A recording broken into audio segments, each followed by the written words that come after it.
സ്വാഗതം doctor T P C. നമ്മൾ കഴിഞ്ഞ തവണ നിർത്തിയത് ഭഗവത്ഗീത 4-ാം അധ്യായം 22-ാമത്തെ ശ്ലോകത്തിലാണ്, ജ്ഞാനകർമ്മ സന്യാസ യോഗത്തിലെ. അടുത്ത 23-ാമത്തെ ശ്ലോകത്തിലേക്ക് കടക്കുന്നതിന് മുമ്പ് അങ്ങയുടെ ആമുഖത്തോടു കൂടി തുടങ്ങാം.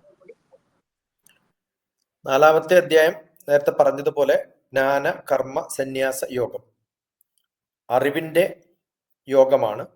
പക്ഷെ അതിനകത്ത് ഒരു ഡിസിപ്ലിൻ, ഒരു കൃത്യത പാലിക്കണം, ജ്ഞാനം വേണം. അതോടുകൂടി തന്നെ ഒരു ഏറ്റവും നല്ല ഭക്തിയോടുകൂടി ഡിസിപ്ലിനോടുകൂടി കൃത്യമായിട്ട് ചെയ്യാൻ പറ്റുന്ന സമയത്ത് എങ്ങനെയാണ് ഭഗവാന്റെ ഏറ്റവും നല്ല കഴിവിന്റെ ക്രമപ്പെട്ടിട്ടുള്ള എന്തൊക്കെ കഴിവുകളാണ് ഭഗവാനുള്ളത്, അത് ഒരു മനുഷ്യന്റെ കൃത്യമായിട്ടും ആഗ്രഹങ്ങൾക്ക്, സെൽഫിഷ് അല്ലാത്ത ആഗ്രഹങ്ങൾക്ക്, മനുഷ്യധർമ്മത്തിന് വേണ്ടിയിട്ടുള്ള ആഗ്രഹങ്ങൾക്ക് എങ്ങനെയൊക്കെയാണ് കോൺട്രിബ്യൂട്ട് ചെയ്യേണ്ടത്, എന്തൊക്കെയാണ് ചെയ്യാൻ പറ്റുക എന്നുള്ളതാണ് 18-ാമത്തെ ശ്ലോകം വരെ നമ്മൾ കണ്ടത്.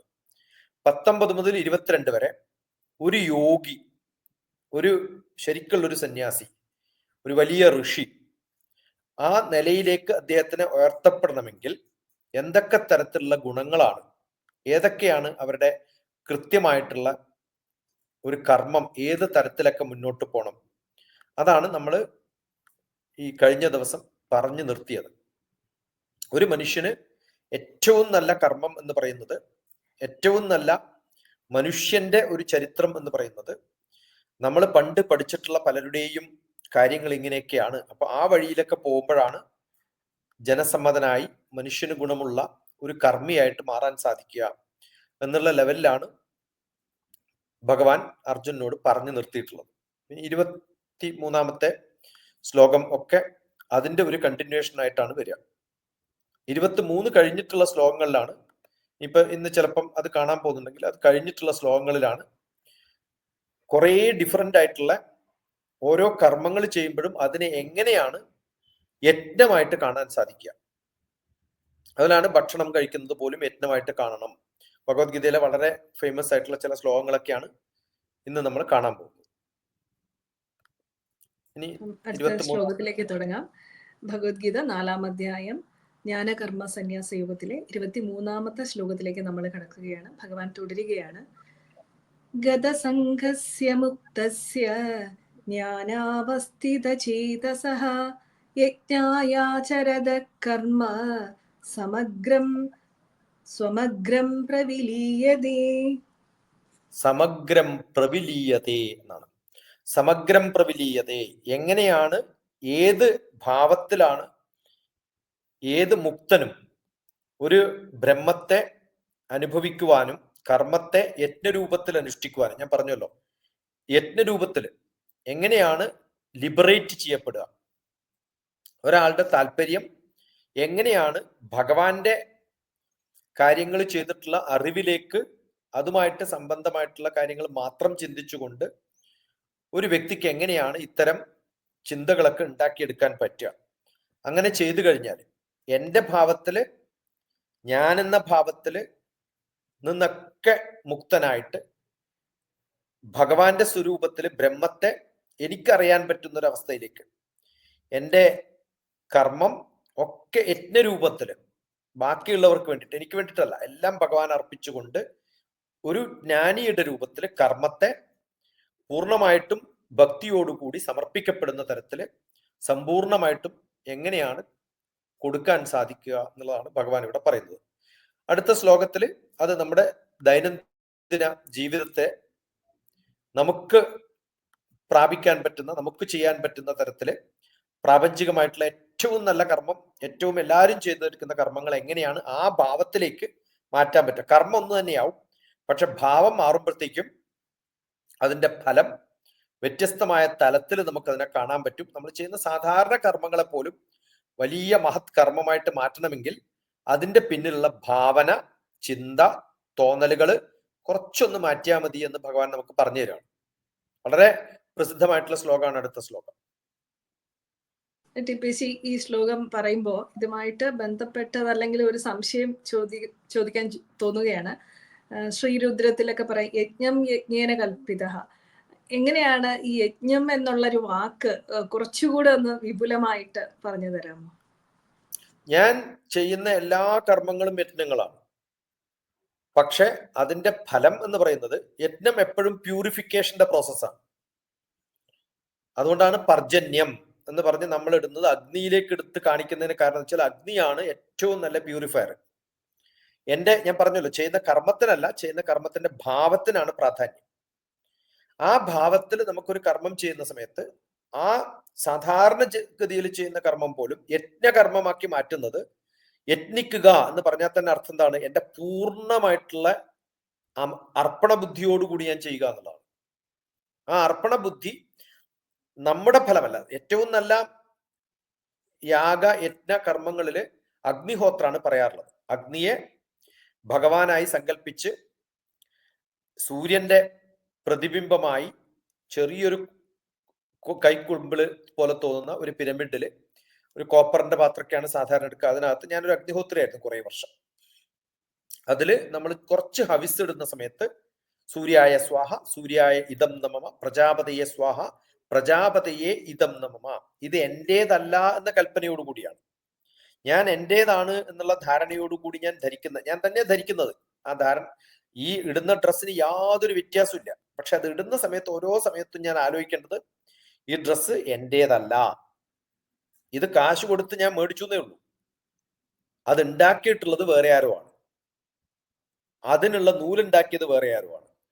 ചിലപ്പം ആ നൂലുണ്ടാക്കിയത് സിൽക്ക് എന്നാണെങ്കിൽ പുഴുവായിരിക്കും അതിന്റെ യഥാർത്ഥ ദാതാവ് എന്ന് പറയുന്നത്. അപ്പൊ ഞാൻ എത്രയോ ജനങ്ങളുടെ ഒരു വർക്കിന്റെ പരിണത ഫലമാണ് ഞാൻ അനുഭവിക്കുന്നത്.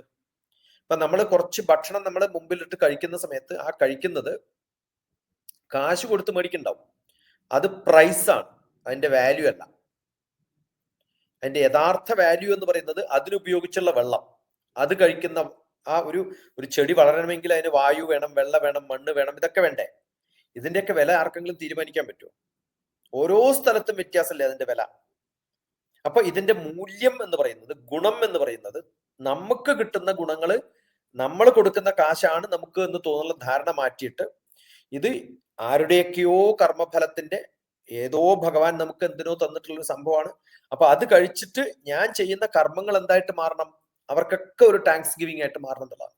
ആ യജ്ഞകർമ്മം ചെയ്യുമ്പോൾ ആ യജ്ഞം ചെയ്യുന്ന ആളുടെ ഭാവം തന്നെ എന്തായിട്ട് മാറണം? യജ്ഞഫലമാണ് എന്ന് ഭാവിക്കണം. ഞാനാണ് യജ്ഞം ചെയ്യുന്നുള്ള തോന്നൽ പോലും ഉണ്ടാവരുത്. ആ അഗ്നി പോലും എന്റേതല്ല, അതിലുപയോഗിക്കുന്ന പാത്രവും എന്റേതല്ല, അതിലുപയോഗിക്കുന്ന നെയ്യും എന്റേതല്ല. നെയ്യ് പശുവിന്റെയാണ്, പക്ഷെ പശു എന്റേതല്ല. ഇനി പശു കഴിച്ച പുല്ലോ എത്രയോ ആൾക്കാരുടെ ആയിരിക്കും എന്ന് ആലോചിച്ചു. എത്ര വെള്ളം കുടിച്ചു കഴിഞ്ഞിട്ടാണ് ഒരു പാലുണ്ടാക്കുന്നത്. ആ പാല് എത്രയോ മാറ്റി മാറ്റി പ്രോസസ്സ് കഴിഞ്ഞിട്ടാണ് കുറച്ച് നെയ്യായിട്ട് മാറുന്നത്. അപ്പൊ എന്റെ കയ്യിൽ വരുന്ന നെയ്യുടെ പ്രോസസ്സ് ആലോചിച്ച് നോക്കുമ്പോഴാണ് എന്ത് വലിയ ചിന്തകളാണെന്ന് ആലോചിക്കണം. ഈ ചിന്തകളൊക്കെ എന്റെ മനസ്സിൽ വരുമ്പോഴാണ് യജ്ഞകർമ്മം വലിയ കർമ്മമായിട്ട് ഞാൻ കാണുന്നത്. അതുകൊണ്ടാണ് പറഞ്ഞത്, അതിനെന്ത് വേണം? ഞാൻ ചെയ്യുന്ന വെറുതെ പിന്നെ തീയിലിടുന്ന ഒരു സാധനം ഇടുന്ന ഒരു കർമ്മമായിട്ട് കാണരുത്. അതിന്റെ പിന്നിലുള്ള എല്ലാ സംഭവങ്ങളും ഞാൻ അറിഞ്ഞ് കഴിയുമ്പോഴാണ് യജ്ഞം അറിവിന്റെ കൂടെ, നോളജിന്റെ കൂടെ ആയിട്ട് മാറുന്നത്. അപ്പൊ എന്റെ ആക്ഷൻ നോളജുമായിട്ട് ബന്ധപ്പെട്ടിട്ടാണ്. ഇനി ആ നോളജ് ഉണ്ടാകുമ്പോൾ കുറേ പേരോടുള്ള എന്റെ ഒരു കടപ്പാടും കൂടി ഞാൻ അതിന്റെ ഭാവത്തിൽ വരുത്തുമ്പോൾ ആ കടപ്പാടുകളൊക്കെ കൂടെ എല്ലാ ഗ്രാറ്റിറ്റ്യൂഡും കൂടിച്ചേർത്ത് അവസാനം നമ്മൾ ഗ്രാറ്റിറ്റ്യൂഡ് കൊടുക്കേണ്ടത് ഭഗവാനാവും. ആ ബോധത്തോടു കൂടി നമ്മൾ ചെയ്യുന്ന എല്ലാ കർമ്മങ്ങൾക്കും ചെയ്യാൻ സാധിക്കുകയാണെങ്കിൽ നമ്മുടെ ഓരോ കർമ്മത്തിന്റെയും അധിപൻ ഞാനാണെന്നുള്ള തോന്നൽ പോകുമ്പോൾ നമ്മുടെ ഈഗോ സറണ്ടർ ചെയ്യുന്നതും കൂടിയാണ് യജ്ഞം. ഇത് എന്റേതല്ല, എന്റേതല്ല, എന്റേതല്ല എന്നാണ് പറയുന്നത്. ഇനി ഇത് തെളിയിച്ചു കഴിഞ്ഞിട്ട് യജ്ഞത്തിൽ ഇട്ടിട്ട് അതിൽ നിന്ന് ആവിയായിട്ട് മുകളിലിട്ട് പോകുന്ന സമയത്ത് ആ പുക ഒക്കെ ഞാനേ ശ്വസിക്കുള്ളൂ എന്ന് പറയാൻ പറ്റുമോ? അത് പ്രപഞ്ചത്തിൽ എല്ലാവർക്കും വീതിച്ചു കൊടുക്കുകയാണ്. അതുകൊണ്ട് ഇതിന്റെ ഫലവും ആർക്കാണ്? എനിക്ക് മാത്രല്ല. ഞാനൊരു നാളികേരം നട്ടിട്ട് തെങ്ങാക്കിയിട്ട് മാറ്റുമ്പോൾ അതിലെ എല്ലാ നാളികേരം ഞാൻ മാത്രമേ തിന്നുള്ളൂ എന്ന് പറയാൻ പറ്റുമോ? എത്രയോ ജനറേഷൻ കഴിഞ്ഞിട്ടായിരിക്കും എൻ്റെ അച്ഛൻ പണ്ടെപ്പോഴോ വെച്ചിട്ടുള്ള നാളികേരാണ് ഞാനിപ്പോ എൻ്റെ നാട്ടിൽ പോയാൽ ഞാൻ കുടിക്കുന്നതും കഴിക്കുന്നതും ഒക്കെ. അപ്പൊ എത്ര ജനങ്ങളുടെ അത് അന്ന് നാട്ടിയിട്ടുള്ളത്, ചിലപ്പം വെച്ചിട്ടുള്ളത്, അതിന്റെ കുഴി കുത്തിയിട്ടുള്ളത് എൻ്റെ അച്ഛനൊന്നും ആവില്ല, ഏതെങ്കിലും ഒരു ജോലിക്കാരനാവും. അദ്ദേഹത്തെയൊക്കെ നമ്മൾ ഓർക്കുക എന്നുള്ളത് വലിയൊരു കർമ്മല്ലേ നമ്മുടെ. അതാണ് ഗ്രാറ്റിറ്റ്യൂഡ്. അതുണ്ടാവുകയാണ് മനുഷ്യന്റെ, അത് ബാക്കി ജീവികൾക്കൊന്നും ഉണ്ടാവില്ല. അത് ഇല്ലാത്ത ഓരോ ജീവിയും മൃഗത്തിന് തുല്യമായിട്ട് മാറുന്ന മനുഷ്യനും ആ മൃഗത്തിന് ആ ജീവിക്ക് തുല്യമായിട്ട് മാറുന്നവരാവുക ചെയ്യുക. ഈ ഗ്രാറ്റിറ്റ്യൂഡാണ്, ഈ സങ്കല്പങ്ങളാണ് മനുഷ്യനെ ബാക്കി ജീവികളിൽ നിന്ന് കുറച്ച് ഹയർ പ്ലെയിനിലേക്ക് എത്തിക്കുന്നത്. അതുണ്ടാവണം. അതാണ് ജ്ഞാന കർമ്മ സന്യാസ യോഗം. ബാക്കി ഒരു ജീവിയും സന്യാസത്തിൽ പോയതോ ബാക്കി ഒരു ജീവിയിലും ജ്ഞാനമുണ്ടായതോ ആയിട്ട് നമുക്കറിയില്ല. അവർക്ക് ജീവിക്കാനുള്ള ജ്ഞാനം ഉണ്ടാവുമായിരിക്കും, പക്ഷെ ഈ ഒരു ഹയർ തോട്ട് പ്രോസസ്സിലുള്ള ജ്ഞാനം ആർക്കും ഇല്ല. അവർക്കൊക്കെ കർമ്മം ചെയ്യുന്നുണ്ട്, കൂടുകെട്ടുന്ന ജീവികൾ ഉണ്ടാവും, പക്ഷെ അവരൊന്നും ഈ ജ്ഞാന കർമ്മ സന്യാസ യോഗത്തിലേക്ക് എത്തിയിട്ടുള്ളവരാ, കർമ്മത്തിൽ മാത്രം നിന്നിട്ടുള്ളവരാണ്. എത്ര സ്റ്റെപ്പ് ബൈ സ്റ്റെപ്പ് ലോജിക്കലി ആണ് ഭഗവാൻ നമ്മളെ കൊണ്ടെത്തിക്കുന്നതെന്ന് അറിയണം. ഭഗവാൻ വ്യാസനാവാം, ഭഗവാൻ സ്വയമാവാം, അല്ലെങ്കിൽ അർജുനന്റെ ചോദ്യങ്ങൾ കൊണ്ടാവാം. മുമ്പിൽ നിൽക്കുന്ന അർജുനനെ കണ്ടാൽ ഭഗവാൻ അങ്ങനെ പറയാൻ തോന്നുള്ളൂ എന്നുള്ളതാണ്. അപ്പൊ നല്ല ശിഷ്യന്മാരെ കിട്ടുമ്പോൾ കിട്ടുന്ന ഒരു പറയാനുള്ള ഒരു തോന്നലുണ്ടല്ലോ, അത് തന്നെ യജ്ഞകർമ്മമാണ്. ഏറ്റവും വലിയ യജ്ഞകർമ്മം എന്ന് പറഞ്ഞാൽ പഠിപ്പിക്കലും പഠിക്കലുമാണ്. അതുകൊണ്ട് പഠനയജ്ഞം എന്നല്ലേ നമ്മൾ പറയാറ്. പഠനവും യജ്ഞമാണ്, പഠനയജ്ഞമാണ്. പക്ഷെ ഈ പറയുന്ന, ഞാനിപ്പോ ഈ പറയുന്നതൊക്കെ എന്റേതാണ് എന്നൊരു ഭാവം ഉണ്ടെങ്കിൽ അത് യജ്ഞകർമ്മാവില്ല.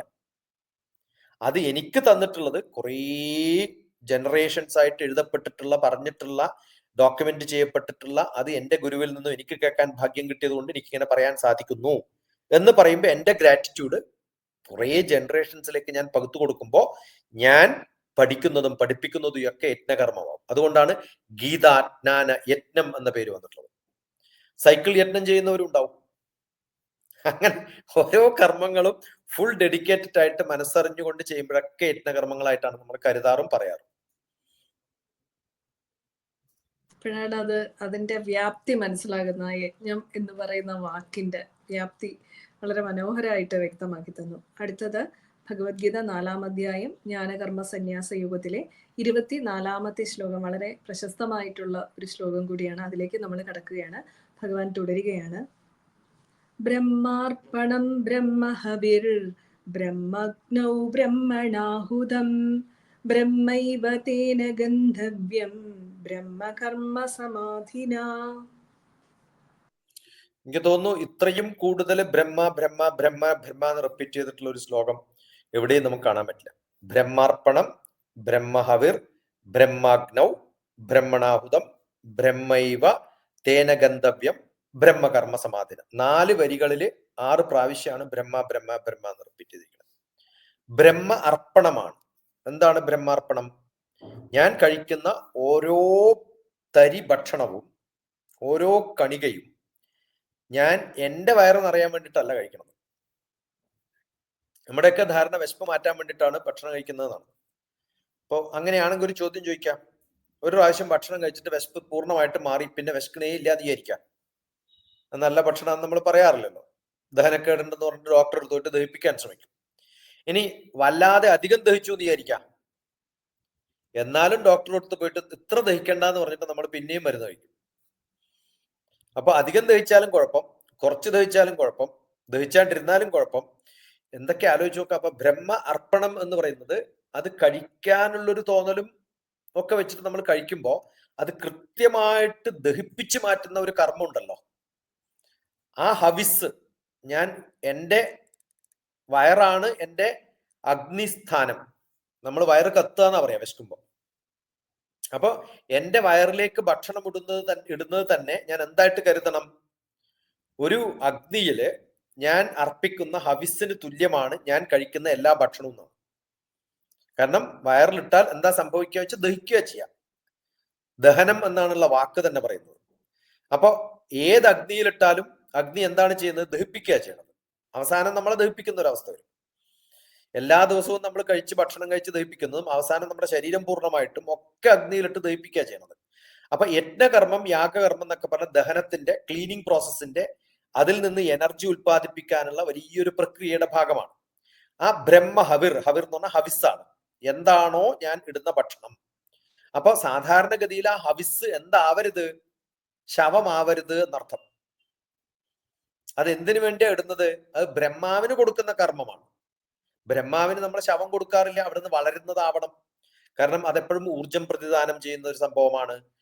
നമുക്ക് ജനറേറ്റ് ചെയ്യാൻ സാധിക്കുന്ന, എൻ്റെ കർമ്മങ്ങൾക്കൊക്കെ നിദാനമാകുന്ന ചിന്തകൾ ഉണ്ടാക്കാവുന്ന എനർജി കിട്ടുന്ന ഭക്ഷണമാണ് ഞാൻ കഴിക്കേണ്ടത് എന്നാണ്.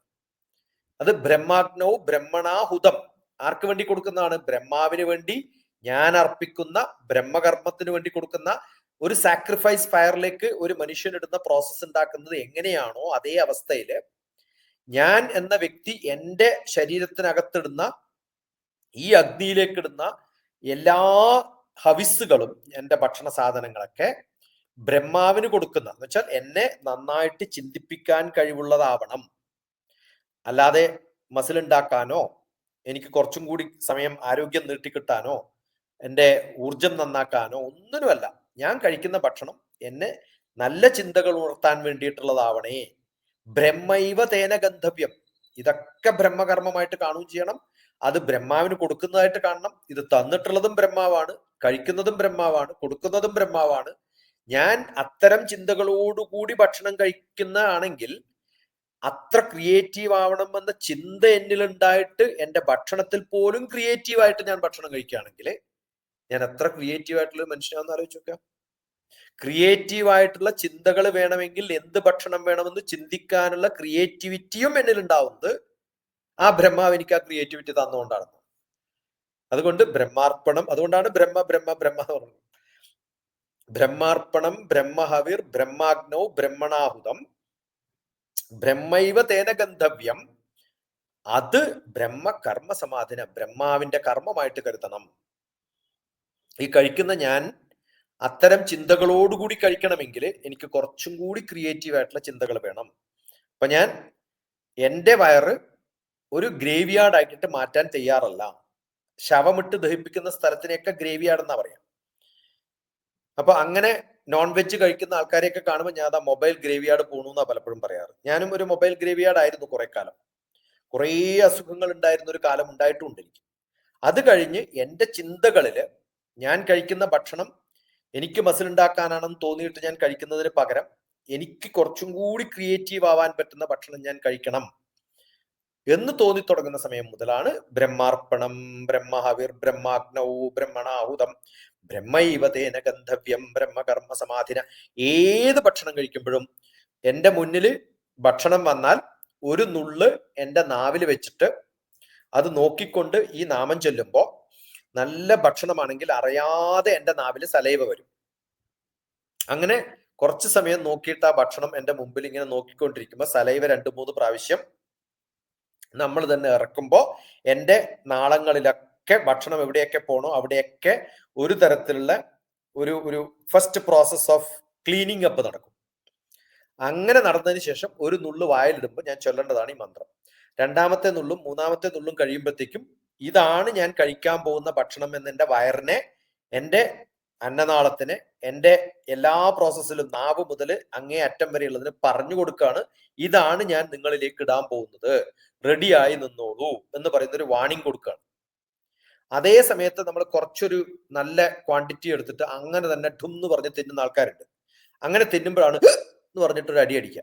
എന്താ കാരണം? ഇത് എൻ്റെ വയറിന് പറ്റില്ല എന്ന് നമ്മുടെ നമ്മുടെ നമ്മുടെ സിസ്റ്റം ഫുൾ അങ്ങോട്ട് പറയാണ് എനിക്ക് വേണ്ട എന്ന് പറഞ്ഞിട്ട്. അത് ചെയ്യുന്നതിന് പോലുള്ള വായു സൂക്ഷിച്ചു വെക്കുന്നതാണ് നമ്മുടെ പ്രാണൻ. അതുകൊണ്ടാണ് പ്രാണാപാന വ്യാനോധാന സമാനാമേ ശുദ്ധ്യന്താം ജ്യോതിരഹം വിരജാപി പത്മാ ഭൂയാ സംഗസ്വാഹ. ഈ പറയുന്ന സമയത്ത് പ്രാണ അപാന ഉപാന ഉദാന എത്ര തരത്തിലാണ് നമ്മൾ ശ്വസിക്കുന്ന വായുവിനെ തരം തിരിച്ച് ശരീരത്തിൽ എത്തുമ്പോഴത്തേക്കും സൂക്ഷിച്ചു വെക്കുന്നത് അറിയോ? എന്തിനു വേണ്ടിയിട്ട്? അറിയാതെ ഭക്ഷണം ഉള്ളിൽ പോയാൽ അതിനെ എന്ന് പറഞ്ഞിട്ട് തട്ടണം. എന്നിട്ടും പറയാണ്ട് കഴിച്ചു കഴിഞ്ഞാൽ ഉള്ളിലെത്തി കഴിഞ്ഞാൽ നല്ല ഛർദിയായിട്ട് പുറത്ത് തട്ടാനും എനർജി വേണം. അങ്ങനെ ഓരോ ആവശ്യത്തിനുള്ള എനർജി ഓരോ സമയവും രജിസ്റ്റർ ചെയ്ത് റിസർവ് ചെയ്ത് ഇന്ന സ്ഥാനത്ത് ഇന്ന ആക്ഷൻ വേണമെന്ന് പറഞ്ഞിട്ടാണ് ഈ വായു പോലും ഞാൻ സൂക്ഷിക്കുന്നത്. അപ്പൊ അങ്ങനെ സൂക്ഷിക്കുന്ന ബ്രഹ്മാവ് നമുക്ക് അതിനുള്ള കഴിവ് തന്ന് നമ്മളെ സൃഷ്ടിക്കുമ്പോൾ ഇതൊക്കെ ഉണ്ടാക്കി തന്നിട്ടുള്ള നമ്മള് ഒരു ഗൗരവമില്ലാതെ കണ്ട സാധനങ്ങൾ വയറിലിട്ടിട്ട് ദഹിപ്പിക്കാമെന്ന തോന്നലുണ്ടാവുമ്പോൾ അതൊന്നും ബ്രഹ്മാവിന് സഹിക്കുന്ന സംഭവമല്ല എന്ന് നമ്മൾ മനസ്സിലാക്കുക. നമ്മളെ ക്രിയേറ്റീവ് ആക്കില്ല, ദുഷ്ടചിന്തകളെ വരുള്ളൂ, നല്ല ചിന്തകൾ വരില്ല. ഭഗവാൻ എത്ര കൃത്യമായിട്ടാണ്. അതുകൊണ്ട് ഭക്ഷണം കഴിക്കുന്നത് എങ്ങനെയായിട്ട് കാണണം? അതുകൊണ്ടാണ് ഭക്ഷണം കഴിക്കുന്നതിന് മുമ്പ് ഇതൊന്ന് പ്രാർത്ഥിച്ചിട്ട് ചെയ്യണം. ഞാൻ കഴിക്കുന്ന ഭക്ഷണം ദഹിക്കാനോ ദഹിക്കാണ്ടിരിക്കാനോ അല്ല, ദഹിക്കേണ്ടതൊക്കെ കറക്റ്റായിട്ട് ദഹിക്കും, പക്ഷെ കഴിക്കേണ്ടതേ കഴിക്കാവൂ. എന്താണ് വേണ്ടത്? എന്നെ ക്രിയേറ്റീവ് ആക്കാനുള്ളതാണ് കഴിക്കേണ്ടത്. എല്ലാ ധാന്യങ്ങളിലും ഒരു നുള്ളു ധാന്യം, ഒരു അരിമണി ഞാൻ കഴിക്കുമ്പോൾ അതിനകത്തുള്ള എനർജി എന്ന് പറഞ്ഞാൽ കുറേ, അതില് ആവശ്യത്തിനുള്ള ഒരു എൻവറോൺമെന്റിൽ ഇട്ട് കഴിഞ്ഞാൽ കുറേ നെല്ലായിട്ട് വളരാനുള്ള എനർജി അതിനകത്തുണ്ട്. അപ്പൊ ഞാൻ ഒരു നുള്ള അരി അല്ല കഴിക്കുന്നത്, അതിൽ നിന്ന് എത്രയാണോ ഉൽപ്പാദിപ്പിക്കാൻ സാധിക്കുക അതിനെ ഫുള്ളാണ് ഞാൻ കൺസ്യൂം ചെയ്യുന്നതെന്ന് മനസ്സിലാക്കുക. അതുകൊണ്ട് കുറെ ക്വാണ്ടിറ്റി അല്ല, ആ സങ്കല്പത്തിലാണ് പ്രാധാന്യം. ഒരു ചെറിയ ആൽമരത്തിന്റെ ഒരു ചെറിയൊരു വിത്ത് എന്ന് പറയുന്നത് എത്ര വലിയ മരമായിട്ട് മാറാൻ പറ്റുന്ന ഒരു മരമാണ് ആ ചെറിയ വിത്ത്. ഒരു ചെറിയൊരു പിന്നെ സാധാരണ മാങ്ങയുടെ ഒക്കെ അണ്ടി എന്ന് പറയുന്ന എത്ര ചെറുതായിരിക്കും അത്. അത് വളർന്നു വലുതായിട്ട് വലിയ മാവാവാനല്ലേ. അപ്പൊ നമ്മൾ ഒരു അണ്ടി നമ്മുടെ കയ്യിൽ വിരിക്കുമ്പോൾ അത് നമ്മൾ കഴിക്കുന്ന സമയത്ത് ഇത്ര വലിയൊരു മരത്തിന്റെ എനർജിയാണ് നമ്മളിലേക്ക് എത്തുന്നതെന്ന് നമുക്ക് ബോധ്യമുണ്ടായാൽ, ഞാൻ ഇന്നലെ എന്തോ ഒരു വീഡിയോ ഇട്ടപ്പോൾ ബോധ്യവും ബോധവും ഉള്ളപ്പോഴേ അത് നമ്മുടെ ബോധ്യത്തിലുള്ള ബോധമായിട്ട് മാറുള്ളൂ, അല്ലെങ്കിൽ ബോധത്തിലുള്ള ബോധ്യമായിട്ട് മാറുള്ളൂ. ആ ബോധ്യവും ബോധവും നമുക്ക് ഉണ്ടാവും. അത് ഉണ്ടാക്കാനാണ് യജ്ഞ കർമ്മമായിട്ട് കരുതേണ്ടത്. അങ്ങനെ ചെയ്യുമ്പോൾ നമ്മൾ ചെയ്യുന്ന കർമ്മങ്ങളിലൊക്കെ അതിന്റെ ജ്ഞാനമുണ്ടാവും, അതിന്റെ ധ്യാനവും ഉണ്ടാവും. അറിവും ധ്യാനവും എവിടെയുണ്ടോ നമ്മൾ ചെയ്യുന്ന കർമ്മങ്ങൾ വേറെ ലെവലാന്ന് പറയാറില്ലേ, ആ ലെവലിലേക്ക് നമുക്ക് എത്തിക്കാൻ സാധിക്കും. വലിയൊരു ശ്ലോകമാണിത്, വലിയ മഹത്വമേറിയിട്ടുള്ള ഒരു ശ്ലോകമാണ്. മനുഷ്യന്മാർക്ക് മാത്രം മനസ്സിലാക്കാൻ സാധിക്കുന്ന ഒരു ശ്ലോകമാണ്. ഇത് ആർക്കെങ്കിലും മനസ്സിലാവുന്നില്ലെങ്കിൽ, അത് പ്രാബല്യത്തിൽ വരുത്തില്ലെങ്കിൽ ആ വർഗത്തിൽ പെട്ടുപോയിട്ടില്ല. മനുഷ്യരൂപേണ മൃഗശ്ചരന്തി എന്ന് പറയേണ്ടിയിരുന്നു മാത്രം. ഇത് ഭഗവാൻ പറഞ്ഞു കഴിഞ്ഞിട്ട് അടുത്ത ശ്ലോകം മുതൽ ഓരോ ഡിഫറെന്റ് ടൈപ്പായിട്ടുള്ള തരത്തിലുള്ള യജ്ഞങ്ങളെ കുറിച്ചാണ് 25 മുതൽ 32 വരെ ശ്ലോകങ്ങളില്. 33ാമത്തെ ശ്ലോകത്തില് ഏത് തരത്തിലുള്ള ഒരു നോളജ് എത്തുമ്പോഴാണ് ട്രാൻസെൻഡന്റൽ നോളജ് എന്നൊക്കെ പറയും, നമ്മളെ വലിയ തലത്തിലേക്ക് മാറ്റാൻ സാധിക്കുന്ന ആ അറിവ് എപ്പോഴാണ് ഉണ്ടാക്കുക, അതെന്താണ് നമ്മളില്, ആ നോളജ് എന്താണ് നമ്മൾ റിവീൽ ചെയ്യപ്പെടുന്നത്, നമുക്ക് ഏത് തരത്തിലുള്ള വലിയ ജ്ഞാനമാണ് നമുക്ക് തരുന്നത്, ആ നോളജ് നമുക്ക് എത്തുമ്പോഴത്തേക്കും സാധാരണ നമ്മുടെ ജീവൻ എന്ന് പറയുന്നത് ജീവസ്വമുള്ള ഒരു ജീവനായിട്ട് മാറും എന്നാണ്. അത് 34-35 ശ്ലോകത്തിലേക്ക് എത്തുമ്പോഴത്തേക്കും അടുത്ത ഒരു 10 ശ്ലോകം ബ്യൂട്ടിഫുൾ ആയിട്ട് ഈ ബ്രഹ്മ എന്നുള്ള വാക്ക് 3ാമത്തെ അധ്യായത്തിൽ 15 മുതൽ 4-24, 5-19, 26, 10, 30, 13, 18 ഇങ്ങനെ വ്യത്യസ്തമായ പിന്നെ ചാപ്റ്ററുകളിൽ കൃത്യമായിട്ട് വിവരിക്കുന്നുണ്ട് കേട്ടോ. അപ്പൊ ഇതൊക്കെ നോക്കുമ്പോഴത്തേക്കാണ് ബ്രഹ്മ എന്നുള്ള വാക്കിന് ഇത്രയൊക്കെ വലിയ വ്യാപ്തി ഉണ്ടെന്ന് നമുക്ക് മനസ്സിലാവും. കർമ്മം, ബ്രഹ്മം, ഈ 2 വാക്കുകളും ഭഗവത്ഗീതയിൽ റിപ്പീറ്റ് ചെയ്ത് ഉപയോഗിച്ചിട്ടുള്ള വാക്കാണ്. അതുകൊണ്ടാണ് കർമ്മം ബ്രഹ്മം, ബ്രഹ്മകർമ്മ സമാധിന, ഞാൻ ചെയ്യുന്ന കർമ്മങ്ങളൊക്കെ ബ്രഹ്മകർമ്മമായിട്ട്, ഇനിയുള്ളതിലും പലതിലും വരും, കൃത്യമായിട്ട് വരും. അപ്പൊ അടുത്ത സംശയത്തിന് ഇട നൽകാത്ത വിധം മനോഹരമായിട്ടാണ് ഈ 24ാമത്തെ ശ്ലോകം വിവരിച്ചത്. ഒപ്പം നമ്മുടെ പ്രേക്ഷകർക്കുള്ള ഒരു അറിവിലേക്കായിട്ട് പറയണ, എല്ലാ സംസ്കാരങ്ങളിലും അവര് ഭക്ഷണത്തിന് മുമ്പ് ഒരു ഗ്രേസ് അല്ലെ, നന്ദി പ്രകടനം നടത്താറുണ്ട്. പക്ഷെ ഭാരതീയ എല്ലാ സംസ്കാരങ്ങളിലും ഉണ്ട്, എല്ലാ മതക്കാരിലുമുണ്ട്. പക്ഷെ ഭാരതീയരായിട്ടുള്ള നമ്മള് ഭക്ഷണത്തിന് മുമ്പ് ഒരു ഗ്രേസ് അല്ലെങ്കിൽ ഭക്ഷണത്തിനെ ഓർത്തുകൊണ്ട് നമ്മൾ നമ്മുടെ ശരീരത്തിലേക്ക് അർപ്പിക്കുന്ന ഒരു യജ്ഞമായിട്ട് കരുതിക്കൊണ്ട് ഈ ശ്ലോകമാണ് ചൊല്ലാറുള്ളത് എന്നുള്ളത് പലർക്കും അറിയില്ലായിരിക്കും. അതുകൊണ്ട് വീണ്ടും പറയുകയാണ്, ഭഗവത്ഗീത 4ാം അധ്യായത്തിലെ 24ാമത്തെ ശ്ലോകം, ജ്ഞാനകർമ്മ സന്യാസ യോഗത്തിലെ 24ാമത്തെ ശ്ലോകമായ ബ്രഹ്മാർപ്പണം ബ്രഹ്മഹവിർ ബ്രഹ്മാഗ്നൗ ബ്രഹ്മണാഹുതം ബ്രഹ്മൈവ തേന ഗന്ധവ്യം ബ്രഹ്മകർമ്മ സമാധിന എന്ന ശ്ലോകം ചൊല്ലിക്കൊണ്ടാണ് നമ്മൾ ഭക്ഷണം കഴിക്കേണ്ടത് എന്നുള്ളത് കൂടി ഓർമ്മിപ്പിച്ചുകൊണ്ട് അടുത്ത ശ്ലോകത്തിലേക്ക് കടക്കുകയാണ്. ഭഗവത്ഗീത 4ാം അധ്യായത്തിലെ ജ്ഞാനകർമ്മ സന്യാസ യോഗത്തിലെ 25ാമത്തെ ശ്ലോകത്തിലേക്ക് നമ്മൾ കടക്കുകയാണ്. ഭഗവാൻ തുടരുകയാണ്. ദൈവമേവാപരേ യജ്ഞം യോഗിന പര്യുപാസതേ ബ്രഹ്മാഗ്നാവപരേ യജ്ഞം യജ്ഞേനൈവോപജുഹ്വതി. ചില ആൾക്കാരൊക്കെ ഈ യജ്ഞകർമ്മങ്ങളും യാഗകർമ്മങ്ങളും എല്ലാ ദേവന്മാരുടെയും തരത്തിലുള്ള ഒരു ആക്ടിവിറ്റി ആയിട്ട് അവർക്ക് ചെയ്യേണ്ട, അവര് ചെയ്യുന്ന കർമ്മങ്ങളായിട്ട്, പണ്ട് യാഗകർമ്മങ്ങളും യജ്ഞകർമ്മങ്ങളൊക്കെ ഇന്ദ്രാദി ദേവന്മാരുടെയൊക്കെ ഭാഗമായിരുന്നു എന്ന് കണ്ടിട്ടുള്ള ഒരു കാലമുണ്ട്. ആ അവര് വ്യാപരിച്ചിട്ടുള്ള, അവര് ചെയ്തിട്ടുള്ള ഒരു കർമ്മമാണ് എന്ന് ധരിക്കുന്നു. മറ്റു ചിലര് ബ്രഹ്മകർമ്മത്തിന്റെ ബുദ്ധി യജ്ഞമാക്കി മാറ്റി ഒരു ഭാവം ആ രൂപത്തിൽ അഗ്നിയിൽ അർപ്പിച്ചുകൊണ്ട് ചെയ്യുന്ന കുറെ ആൾക്കാർ. അതാ ഞാൻ പറഞ്ഞ തരംതിരിച്ച് കൃത്യമായിട്ട് പറയും. ഇവിടെ സേവാഭാവത്തോടുകൂടി ഒരു സാധനം, ഒരു മെറ്റീരിയല്, നമുക്ക് കിട്ടിയിട്ടുള്ള എന്തെങ്കിലും ഒരു കണ്ടന്റ് നമ്മൾ അർപ്പിച്ചിട്ട് അത് കൊടുക്കുന്ന ഒരവസ്ഥയിലേക്ക് കൊടുക്കുന്ന ചില മനുഷ്യന്മാരുണ്ടാവും. പക്ഷെ അതിനേക്കാളും ആവശ്യം ഞാൻ പറഞ്ഞല്ലോ, ഏത് കൊടുക്കുന്നു, എന്ത് ചെയ്യുന്നു എന്നുള്ളതല്ല, അതിന്റെ ഭാവമാണ് യജ്ഞകർമ്മമായിട്ട് മാറുക. അപ്പൊ ഞാൻ എന്തർപ്പിക്കുന്നു എന്നുള്ള ഭഗവാൻ പലപ്പോഴും പറഞ്ഞിട്ടുണ്ട്, ഫലം പുഷ്പം തോയം നിങ്ങൾ എന്ത് വന്നോളും തന്നോളൂ, പക്ഷെ അത് തരുന്നതിന്റെ ഭാവത്തിനാണ് പ്രാധാന്യം. എന്ത് തരുന്നു എന്നുള്ളതല്ല, എന്ത് ഭാവത്തിൽ തരുന്നു എന്നുള്ളതിനാണ് പ്രാധാന്യം. അപ്പൊ യജ്ഞം എന്ന് പറയുന്നത് മെറ്റീരിയൽ ആണോ അല്ല യജ്ഞം ചെയ്യുന്ന കർമ്മമാണോ പ്രാധാന്യം എന്നുള്ളതാണ് ഈ ശ്ലോകത്തിലൂടെ നമ്മൾ തരംതിരിച്ച് മനസ്സിലാക്കേണ്ടത്.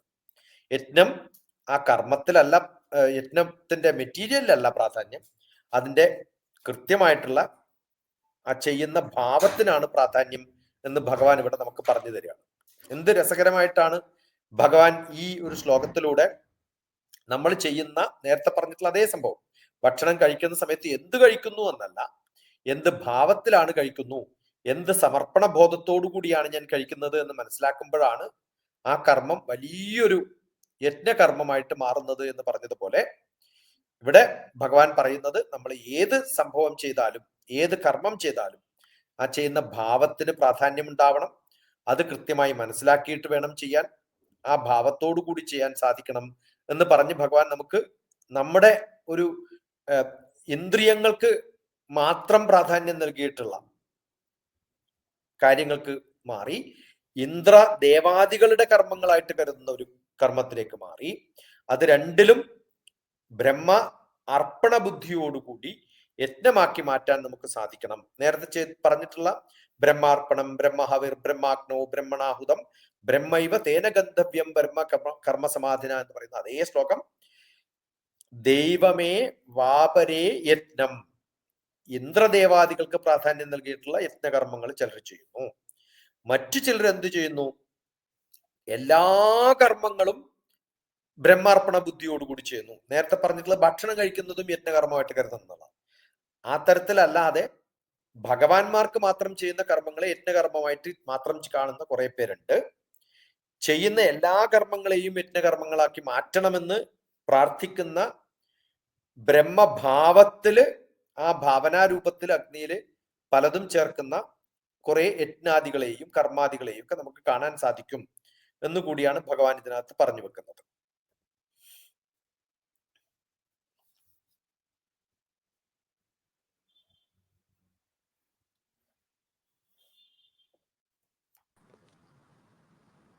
വളരെ വ്യക്തമാക്കി തന്നു. അടുത്തത് ഭഗവത്ഗീത 4-ാം അധ്യായം ജ്ഞാനകർമ്മ സന്യാസ യോഗത്തിലെ 26-ാമത്തെ ശ്ലോകത്തിലേക്ക് നമ്മൾ കിടക്കുകയാണ്. ശ്രോത്രാദി നിന്ദ്രിയാണ്യേന്യേ സംയമാഗ്നിഷു ജുഹ്വതി ശബ്ദാദിൻ വിഷയാനന്യ ഇന്ദ്രിയാഗ്നിഷു ജുഹ്യതി. നമ്മള് ഭക്ഷണം കഴിക്കുന്ന കാര്യം മാത്രല്ല, നമ്മുടെ ഓരോ ഇന്ദ്രിയങ്ങളിലും, ഓരോ ഇന്ദ്രിയങ്ങൾ എന്ന് പറഞ്ഞൊരു എക്സാമ്പിൾ ആയിട്ട് ശ്രോത്രാദി കേൾക്കുന്ന കാര്യങ്ങളായാലും, ഇന്ദ്രിയാന്യന്യ എല്ലാ ഇന്ദ്രിയങ്ങളുടെയും കർമ്മങ്ങൾ ഇതുപോലെയാണ്. അത് ജ്ഞാനേന്ദ്രിയങ്ങളായാലും കർമ്മേന്ദ്രിയങ്ങളായാലും ആ ഇന്ദ്രിയങ്ങളെയൊക്കെ നിയന്ത്രിച്ച് എന്തായിട്ട് കാണണം, നമ്മള് കൃത്യമായിട്ടും സംയമനം പാലിക്കുന്ന, അനാവശ്യമായിട്ട് ചിന്തകളിലേക്ക് പോവാതെ കൃത്യമായിട്ടുള്ള ചിന്തകളിലേക്ക്, സത്കർമ്മങ്ങളിലേക്ക് മാത്രം, സത്ചിന്തകളിലേക്ക് മാത്രം, ശരിയായ ജ്ഞാനത്തിലേക്ക് മാത്രം എന്നെ മുന്നോട്ട് കൊണ്ടുപോകണേ എന്ന് പറഞ്ഞ് ഞാൻ കേൾക്കുന്നതും ഞാൻ ശ്വസിക്കുന്നതും ഞാൻ കാണുന്നതും ഒക്കെ യജ്ഞകർമ്മമായിട്ട് കാണാമെന്നുള്ളതാണ്. കാരണം ജ്ഞാനം യജ്ഞമാണെങ്കിൽ നമ്മുടെ കാണുന്നതും കേൾക്കുന്നതും ശ്രവിക്കുന്നതും ഒക്കെ യജ്ഞകർമ്മങ്ങളുടെ ഭാവമായിട്ട് കാണണം. അപ്പോ എന്താണ് ജ്ഞാനം? അത് യജ്ഞമാണ്. ജ്ഞാനം യജ്ഞമാണെങ്കിൽ എന്നെ ജ്ഞാനത്തിന് സഹായിക്കുന്ന എല്ലാ ഇന്ദ്രിയങ്ങളും എന്തായിട്ട് മാറും? യജ്ഞത്തിന് സഹായിക്കുന്ന ഇന്ദ്രിയങ്ങളായിട്ട് മാറും. അങ്ങനെ എൻ്റെ ഇന്ദ്രിയങ്ങളെ നിയന്ത്രിച്ച് എന്ത് അഗ്നിയിലാണ് ഞാൻ ഹോമിക്കേണ്ടത്? സംയമനാഗ്നിയില്. സംയമനം പാലിക്കാനുള്ള, വേണ്ടാത്തതൊക്കെ കാണണമെന്നും കേൾക്കണ്ടാത്തതൊക്കെ കേൾക്കണമെന്നും ശ്രദ്ധിക്കാണ്ടതൊക്കെ ശ്രദ്ധിക്കണമെന്നും, ജിഹ്വാരേതോ ബുദ്ധ്യാകൃതി സങ്കല്പാമേ ശുദ്ധ്യന്താന്നാണ്. ഞാൻ കാണുന്നതും കേൾക്കുന്നതും മാത്രമൊന്നുമല്ല, ശ്വസിക്കുന്നതും മാത്രമൊന്നുമല്ല, ഇതൊക്കെ പ്രോസസ് ചെയ്യുന്ന എൻ്റെ ഈ കിട്ടിയിട്ടുള്ള എല്ലാ വിവരങ്ങളെയും അറിവുകളെയും കൃത്യമായിട്ട് മനസ്സിലാക്കിയിട്ട് അതിനെ ചിന്ത എന്ന് പറയുന്ന ഒരു സങ്കല്പം ഉപയോഗിച്ചിട്ട് പ്രോസസ് ചെയ്യുന്നുണ്ടെങ്കിൽ അതിനെ കൂടി ശുദ്ധമാക്കിയിട്ട് വേണം മുന്നോട്ട് നയിക്കാനെന്നാണ്. അപ്പോൾ ഇന്ദ്രിയങ്ങളെ മാത്രമല്ല, ഇന്ദ്രിയങ്ങൾക്ക് കിട്ടിയിട്ടുള്ള ജ്ഞാനങ്ങളെ, അറിവുകളെ പ്രോസസ്സ് ചെയ്ത് ആ ഓരോ സിഗ്നൽസും ഉണ്ടല്ലോ, കേൾക്കുന്നതായാലും കാണുന്നതായാലും ശ്വസിക്കുന്നതായാലും ചിന്തിക്കുന്ന ആ ഒരവസ്ഥയിലേക്ക് കൊണ്ടുപോയിട്ട് അതിനെ പ്രോസസ്സ് ചെയ്തിട്ട് സംയമനാഗ്നിയില് കൃത്യമായിട്ട് ഹോമിക്കണം. അത് കേൾക്കുന്ന വിഷയങ്ങളെ ആയാലും എന്ന് പറഞ്ഞിട്ടാണ് പിന്നെ അവസരിക്കുന്നത്. ശബ്ദാതീതാൻ വിഷയാന്യ അന്യേന ഇന്ദ്രിയാ അഗ്നി ഷു ജിഹ്വതി. എൻ്റെ ഇന്ദ്രിയങ്ങളാവുന്ന ഓരോ സംഭവങ്ങളും എൻ്റെ ഉള്ളിലേക്ക് പോകുമ്പോൾ അതിനെ ശുദ്ധീകരിക്കണേ. ശുദ്ധീകരിച്ചിട്ട് കഴിക്കുന്ന ഭക്ഷണം മാത്രം പോരാ, ഞാൻ കാണുന്നതും കേൾക്കുന്നതും ശ്രവിക്കുന്നതും ടേസ്റ്റ് ചെയ്യുന്നതും ടച്ച് ചെയ്യുന്നതും എല്ലാ ഇന്ദ്രിയങ്ങളും ഇൻപുട്സ് ആയിട്ടുള്ള പോകുന്നതും എൻ്റെ ചിന്തകളും ഒക്കെ ശുദ്ധമാവണം. ഇത് തന്നെയാണ് സപ്തശുദ്ധിയില്. പ്രാണാപാന വ്യാനോധാമാന, അത് കഴിഞ്ഞ് അവസാനം പിന്നെ കാണുന്ന ജിഹ്വാരേതോ ബുദ്ധ്യാകൃതി സങ്കല്പാമേ ശുദ്ധ്യന്താം, എൻ്റെ സങ്കല്പങ്ങൾ പോലും ശുദ്ധമാവണേ എന്ന് പ്രാർത്ഥിക്കുകയാണ്. എത്ര വലിയ വലിയ സങ്കല്പങ്ങളാണ്. എനിക്കൊന്നും ഭാരതീയ ശാസ്ത്രം ഒഴികെ വേറെ ഒരു ലോകത്തിലെ ശാസ്ത്രവും നമ്മൾ ചെയ്യുന്ന ഓരോ പ്രവൃത്തിയും ഓരോ സങ്കല്പങ്ങളും ഓരോ ചിന്തകളും ഓരോ തോന്നലുകളെ പോലും ശുദ്ധമാക്കണേ എന്ന് പ്രാർത്ഥിക്കുന്ന, ഇത്രയും വലിയ ഒരു നിലയിലേക്ക് മനുഷ്യനെ ഉയർത്തണമെന്ന് ആഗ്രഹിച്ച്, ജ്ഞാനമാണ് പ്രാധാന്യം, വളരെ ഹ്രസ്വമായിട്ടുള്ള അറിവല്ല, ഡീപ്പായിട്ട് കാര്യങ്ങൾ മനസ്സിലാക്കാനുള്ള അറിവുണ്ടാവുമ്പോഴാണ് നമ്മൾ ഭഗവാന്റെ അടുത്തേക്ക് എത്തുന്നത്. കർമ്മങ്ങളൊക്കെ ആ ലെവലിൽ പോണം. ആ ലെവലിലേക്ക് നമുക്ക് എത്താൻ സാധിക്കാവുന്ന വലിയ വലിയ ഭാഗ്യമാണ്. അതുകൊണ്ടാണ് ഭഗവത്ഗീതയ്ക്ക് ഇത്രയും പ്രാധാന്യം. അത് ചിലരൊക്കെ മനസ്സിലാക്കിയിട്ടുണ്ട്, ചിലർ മനസ്സിലാക്കാതെ ചൊല്ലി വെറുതെ സമയം കളയുന്നു. അതാവരുത് എന്നാണ്. ഇതൊക്കെ വായിച്ച് അർത്ഥം മനസ്സിലാകുമ്പോഴാണ് നമുക്ക് മനസ്സിലാവുക, വെറുതെ ചൊല്ലി സമയം കളഞ്ഞിട്ട് കാര്യമില്ല, അർത്ഥം അറിയണം എന്ന് ഇപ്പോഴാ തോന്നുന്നത്. അത് തോന്നണം. ആ തോന്നൽ ഉണ്ടാകുമ്പോഴാണ് പഠിക്കാനുള്ള താല്പര്യം. എത്രയോ ആൾക്കാരാണെന്നറിയോ ലക്ഷ്മി, ഓരോ ദിവസവും എനിക്ക് കിട്ടുന്ന ചില മെസ്സേജുകൾ കേൾക്കുമ്പോൾ എത്രയോ കാലമായിട്ട് പഠിക്കുന്നു, ഇപ്പോഴാ ഇത് ഇങ്ങനെ മനസ്സിലായത് എന്ന് പറഞ്ഞിട്ട് അയക്കുന്ന കുറെ പേരുണ്ട്. കുറെ പ്രാവശ്യം ചൊല്ലിയിട്ടുണ്ട്. അത് നല്ലതാ, ചൊല്ലി പഠിച്ചത് കൊണ്ടാണ് ഇത് കേൾക്കുമ്പോൾ കുറച്ച് താതാത്മ്യം പ്രാപിക്കാൻ പറ്റുന്നത്. പക്ഷെ ഇത്തരം ഒരു തരത്തിലുള്ള ചിന്തകൾ അതിനകത്ത് ഉണ്ടാവും, അതുണ്ടാവണം. അതിവിടെ തീർന്നു എന്നല്ല പറയുന്നത്. ഓരോ ശ്ലോകങ്ങളും നമ്മൾ പല ആവർത്തി വായിക്കുമ്പോഴാണ് ഇതൊക്കെ നമ്മളിൽ ഉരുത്തിരിയണം. അത് ശരിയാണോ തെറ്റാണോ എന്ന് ചോദിച്ചു കഴിഞ്ഞാൽ ഇത് ഇവിടെ തീർന്നിട്ടില്ല എന്ന് മാത്രമേ പറയാൻ പറ്റുള്ളൂ. ഇനിയും കുറച്ചും കൂടി കഴിയുമ്പോഴാണ് കുറച്ചും കൂടി നന്നായിട്ട് കുറച്ചും കൂടി അതിന്റെ ഉള്ളിലേക്ക് പോകാൻ പറ്റുമെന്നുള്ളതാണ്. വളരെ പ്രാധാന്യമുള്ള ശ്ലോകങ്ങളിലൂടെയാണ് നമ്മൾ കടന്നു പോകുന്നത്. എല്ലാ യജ്ഞകർമ്മങ്ങളാണെന്നറിയാം. അതുകൊണ്ടാണ് ഭഗവത്ഗീത യജ്ഞം എന്ന് തന്നെ നമ്മൾ പറയുന്നത്. ഗീതാ ജ്ഞാനയജ്ഞം. ആ ഇടുന്ന സമയത്ത് ആ വാക്കുകൾ ചെറുതല്ല, വളരെ വലിയ വാക്കുകളാണ്. ഈ ശ്ലോകത്തിന് സത്യത്തിൽ അങ്ങ് പറഞ്ഞതുപോലെ തന്നെ ഇത്രയും കാലം കേട്ടിട്ടും ഇങ്ങനെ ഒരു അർത്ഥം ഒരു പക്ഷേ മനസ്സിൽ നമുക്ക് പതിഞ്ഞു കിടങ്ങുന്ന ഒരു അർത്ഥം കിട്ടിയത് ഇപ്പോഴാണ്. സംയമനമാകുന്ന അഗ്നി, ആ ഒരു വാക്ക്, സംയമഗ്നി എന്നുള്ള ആ ഒരു വാക്ക് തന്നെ നമ്മുടെ മനസ്സിൽ ശരിക്കും പറഞ്ഞാൽ ഭയങ്കരമായിട്ട് പതിഞ്ഞിട്ടുണ്ട്. ഒരുപാട് മനോഹരമായിട്ടാണ്. ഇതിന്റെ ഒരു ഗുണം എന്താ വെച്ചാൽ, നമ്മളിപ്പോ ഞാൻ ആദ്യം തന്നെ കുറച്ച് ധൃതി കാണിച്ചിട്ട് എനിക്ക് താല്പര്യം കൂടിയത് കൊണ്ട് ഇങ്ങനെ പറഞ്ഞു പോയി പോകുന്നതാണ്. ശരിക്കും ഇത് അടുത്ത ശ്ലോകത്ത് എത്തുമ്പോഴത്തേക്കാണ് ഇന്ദ്രിയങ്ങൾ മാത്രമല്ല എൻ്റെ ആത്മാവിനെയും കൂടി ഞാൻ ഹോമിപ്പിക്കുക എന്നാണ്. അതുകൊണ്ടാണ് അതിനെ ആത്മസംയമന യോഗം എന്ന് പറയാം. അവസാനം അതൊരു യോഗം തന്നെയാണ്, ആത്മസംയമന യോഗം. ആത്മാവിനെ തന്നെ അങ്ങനെ സംയമനത്തിന് ആ ഒരു അഗ്നിയിലേക്ക് അർപ്പിക്കുക ചെയ്യാം. ആ ഒരു അവസ്ഥയിലേക്കൊക്കെ നമ്മൾ എത്തുമ്പോഴാണ്, ആ എത്താനുള്ള പ്രോസസ്സാണ്, ആ വഴിയാണ്, ആ സ്റ്റെപ്പുകളാണ് നമുക്ക് പറഞ്ഞു തരുന്നത് മനസ്സിലാക്കുമ്പോഴാണ് ഭഗവാൻ എവിടത്തേക്കാണ് കൊണ്ടുപോകണമെന്ന് അറിഞ്ഞിട്ട് ആ വഴി പോകുമ്പോൾ നമുക്ക് അതൊക്കെ ആ വഴിയൊക്കെ ആസ്വദിക്കാൻ പറ്റും. അല്ലാണ്ട് നിങ്ങൾ നയിച്ചു കൊണ്ടുപോയിട്ട് അവിടെ കൊണ്ടിട്ട് കാണാം എന്നിട്ട് ഞാൻ കണ്ണു തുറക്കാന്ന് പറഞ്ഞാൽ ഈ പോകുന്ന വഴിയൊക്കെ ബോറാവും. അങ്ങനെ ആവരുത്. അതുകൊണ്ട് ഒരാവർത്തി പോരാ, പിന്നെയും വായിച്ച് തിരിച്ച് പിന്നെയും വന്ന് വായിക്കാം. അർത്ഥം മനസ്സിലാക്കിയിട്ട് ഒരു പ്രാവശ്യം വായിക്കാം, മനസ്സിലാക്കിയിട്ട് ആ മനസ്സിലാക്കിയ അർത്ഥം കൊണ്ട് പിന്നെയും വായിക്കുക. അങ്ങനെ ആവർത്തികൾ വായിക്കുമ്പോഴാണ് കുറെ ശ്ലോകത്തിന്റെ അങ്ങോട്ട് എത്തുമ്പോൾ ഇത് ഇവിടത്തേക്ക് കൊണ്ടുപോകാൻ വേണ്ടിയിട്ട് ഇതൊക്കെ പറഞ്ഞതല്ലേ ഭഗവാൻ മനസ്സിലാവും. ബ്യൂട്ടിഫുൾ ആണ്. ഇത് അങ്ങിത് പറഞ്ഞു കഴിയുമ്പോ നമ്മള് ക്ഷേത്രത്തിൽ പോകുന്നതല്ല പൂജ, നമ്മൾ വെറുതെ ഇരിക്കുമ്പോ അല്ലെ നമ്മുടെ ഇന്ദ്രിയങ്ങളെ യജ്ഞമാക്കി എടുക്കുന്ന ഒരു വലിയൊരു പൂജ നടക്കുകയാണെന്നുള്ളൊരു ബോധമാണ് ഉണ്ടാകുന്നത്. വളരെ അതിൽ ദഹനം നടക്കാനൊന്നും കണ്ണു അടച്ച് കിടക്കുമ്പോഴും ദഹനം നടക്കണ്ടല്ലോ. നമ്മളല്ലല്ലോ ഇത് ചെയ്യണത്, ഞാൻ അറിഞ്ഞുകൊണ്ടല്ലല്ലോ ദഹിക്കുന്നത്. നമ്മൾ രാത്രി കിടന്നുറങ്ങിയ രാവിലെ ആകുമ്പോഴത്തേക്ക് കഴിച്ച ഭക്ഷണമൊക്കെ ദഹിച്ചില്ലേ? നമ്മളെ ഉള്ളിൽ ഭഗവാൻ വർത്തിക്കുന്നുണ്ട്, പ്രവർത്തിക്കുന്നുണ്ടെങ്കിൽ ഇതിന് വലിയ എന്തെങ്കിലും ഒരു ദൃഷ്ടാന്തം വേണോ? എത്ര വലിയ എനർജിയാണ്. നമ്മളൊന്നും ചെയ്യുന്നില്ല എന്ന് പറയുന്നത്, കിടന്നുറങ്ങുക ഒന്നും ചെയ്യുന്നില്ല അല്ല. നമ്മുടെ ഉള്ളില് ശ്വാസം ശരിക്ക് പോകുന്നുണ്ട്, അതില് ശരിക്ക് ദഹിപ്പിക്കാനുള്ള ശ്വാസം എത്ര വേണോ അത് കൃത്യമായിട്ട് ഏറ്റവും കൂടുതൽ ഉപയോഗിക്കുന്നത് രാത്രി കിടക്കുമ്പോഴാണ്. അതുകൊണ്ടാണ് പകല് ദഹിക്കുന്നതിനേക്കാളും കൂടുതൽ രാത്രി ദഹിക്കുന്നത്. കാരണം പകല് നമ്മൾ നമ്മൾ എടുക്കുന്ന വായു പലതിനും ഉപയോഗിക്കേണ്ടി വരും. രാത്രി വലിയ കാര്യങ്ങളൊന്നുമില്ല. കൃത്യമായിട്ട് ചംക്രമണത്തിനും respiratory system, blood circulation system, digestion, ഈ 3 കാര്യങ്ങൾക്ക് കൃത്യമായിട്ട് ഉപയോഗിച്ചാൽ മതി.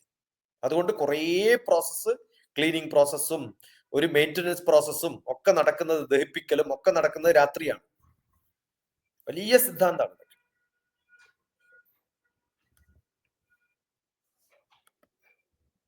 അപ്പൊ നമ്മളെക്കാളും കൂടുതൽ നമ്മുടെ ഉള്ളില് യജ്ഞകർമ്മം നടത്തുന്നത് നമ്മുടെ ഭഗവാൻ നമുക്ക് വേണ്ടി ചെയ്യുന്ന കർമ്മങ്ങളാണെന്ന് കാണണം.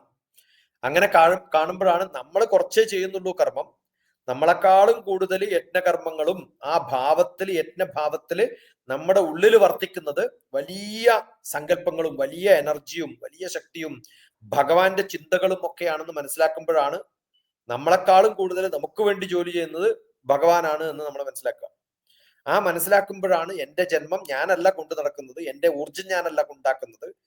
അതുകൊണ്ട് ഭഗവാന്റെ അർപ്പണബോധത്തോടു കൂടി വേണ്ടേ നമ്മളത് ചെയ്യാൻ. നമ്മൾ അർപ്പിക്കുന്നത് ആർക്ക് വേണ്ടിയിട്ടാ?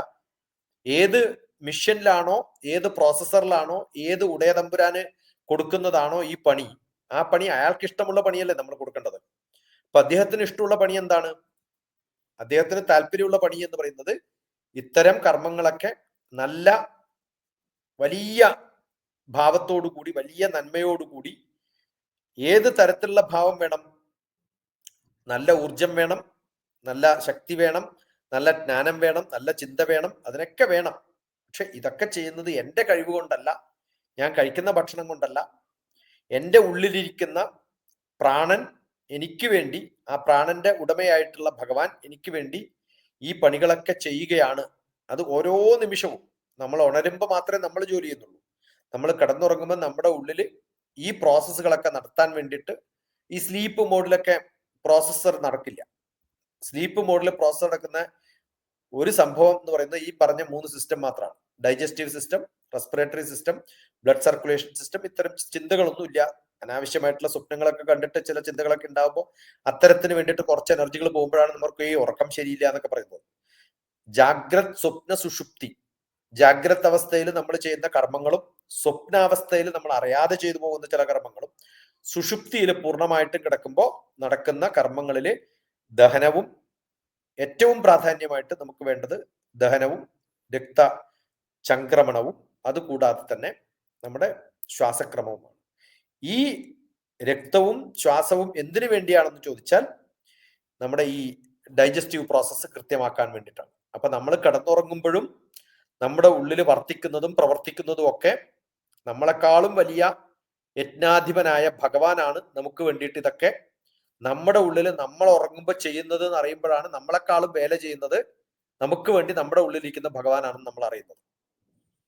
അവിടെയാണ് 26ാമത്തെ ശ്ലോകത്തിന്റെ പ്രാധാന്യം. ഇനി 27ലേക്ക് പോകാം.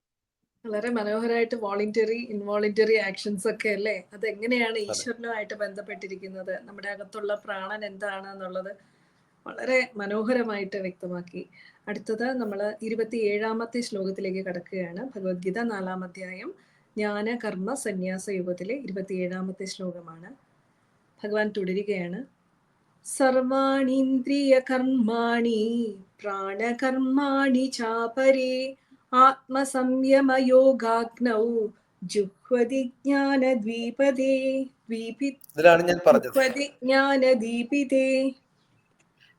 3ാമത്തെ ലൈൻ എന്ന് പറയുന്നത് ആത്മസംയമ യോഗ അഗ്നിയാണ്. The fire of control. എന്ത് കൺട്രോള്? ആത്മസംയമനം എന്ന് പറയുന്ന ആത്മാവിനെ നമ്മൾ എന്ത് ചെയ്യണം? യജ്ഞം ഇന്ദ്രിയങ്ങൾക്കാണ്, പ്രാണനാണ്, അത് കഴിഞ്ഞാൽ ആത്മാവിനാണ്. അതാരാണ്?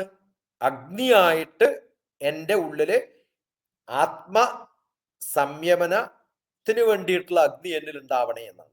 അതാണ് പ്രകാശം, അതാണ് എൻലൈറ്റൻമെന്റ്. അങ്ങനെ ഉണ്ടാവുന്ന ആത്മസംയമനം കൊണ്ട് ആ ഹോമിക്കപ്പെടുന്ന എൻ്റെ ആത്മാവ് ഹോമിക്കുമ്പോഴാണ് അതിലുണ്ടാകുന്ന അഗ്നിയാണ് നമ്മൾ എൻലൈറ്റൻമെന്റ് എന്നൊക്കെ പറയാം.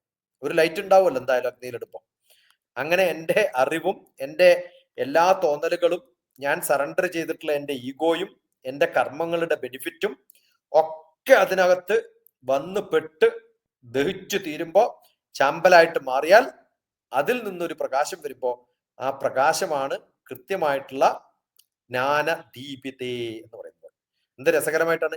ജിഹ്വതി ജുഹ്വതി ജ്ഞാന ദീപിതേ. ആ അഗ്നിയിൽ ഹോമിക്കുമ്പോൾ ഒരു പ്രകാശമാനമായ ആത്മസംയമനം നമ്മളിൽ ഉണ്ടാവും. അത് ഏത് ഇന്ദ്രിയങ്ങളുടെ പ്രവർത്തനങ്ങളെയും പ്രാണനെയും എല്ലാ ചലനത്തെയും ജ്ഞാനം കൊണ്ട് എങ്ങനെയാണോ എൻ്റെ ഉള്ളിലുള്ള അഗ്നിയില്, അപ്പൊ അഗ്നി എന്ന് പറയുന്നത് പുറത്തുള്ള ഒരു അഗ്നിയല്ല, എൻ്റെ ഉള്ളിൽ ജ്വലിക്കുന്ന, അറിയാൻ ആഗ്രഹിക്കുന്ന ഒരു തീ എന്നിലുണ്ട് എന്നൊക്കെ ചിലർ പറയാറില്ലേ. ആ ദീപ്തി എന്നിലുള്ളത് കൊണ്ടാണ് എനിക്കത് കിട്ടിയതെന്നൊക്കെ പറയില്ല. ആ ദീപം ആ ദീപ്തി തന്നെയാണ്. നമ്മൾ പലപ്പോഴും വളരെ കാഷ്വലായിട്ട് ഉപയോഗിക്കുന്ന വാക്കുകളൊക്കെ ഇതിലെവിടെയോ ഒക്കെ അങ്കുരിച്ചിട്ടുള്ള ചെറിയ സ്ഫുലിംഗങ്ങളാണ് നമ്മൾ അറിയാതെ ഉപയോഗിക്കുന്ന വാക്കുകളായിട്ട് മാറുന്നത്. ആ വാക്കുകളൊക്കെ കൂട്ടിച്ചേർത്തിട്ട് ഇതൊന്ന് വായിച്ചു കഴിഞ്ഞാലുണ്ടല്ലോ ആർക്കും മനസ്സിലാവുന്നതേ ഉള്ളൂ. ഇതിന് വലിയ ഇന്റർപ്രിട്ടേഷന്റെ കാര്യമൊന്നുമില്ല. പക്ഷെ വാക്കുകൾ ഓരോന്ന് എടുത്തിട്ട് വെറുതെ ചൊല്ലിപ്പോവാരുത്. ആത്മ സംയമ യോഗ അഗ്നി, അതില് ജുഹ്വതി ജ്ഞാന ദീപിതേ, അതൊരു കിൻഡിലിംഗ് മൈ നോളജ് എന്നൊക്കെ പറയും നമ്മൾ.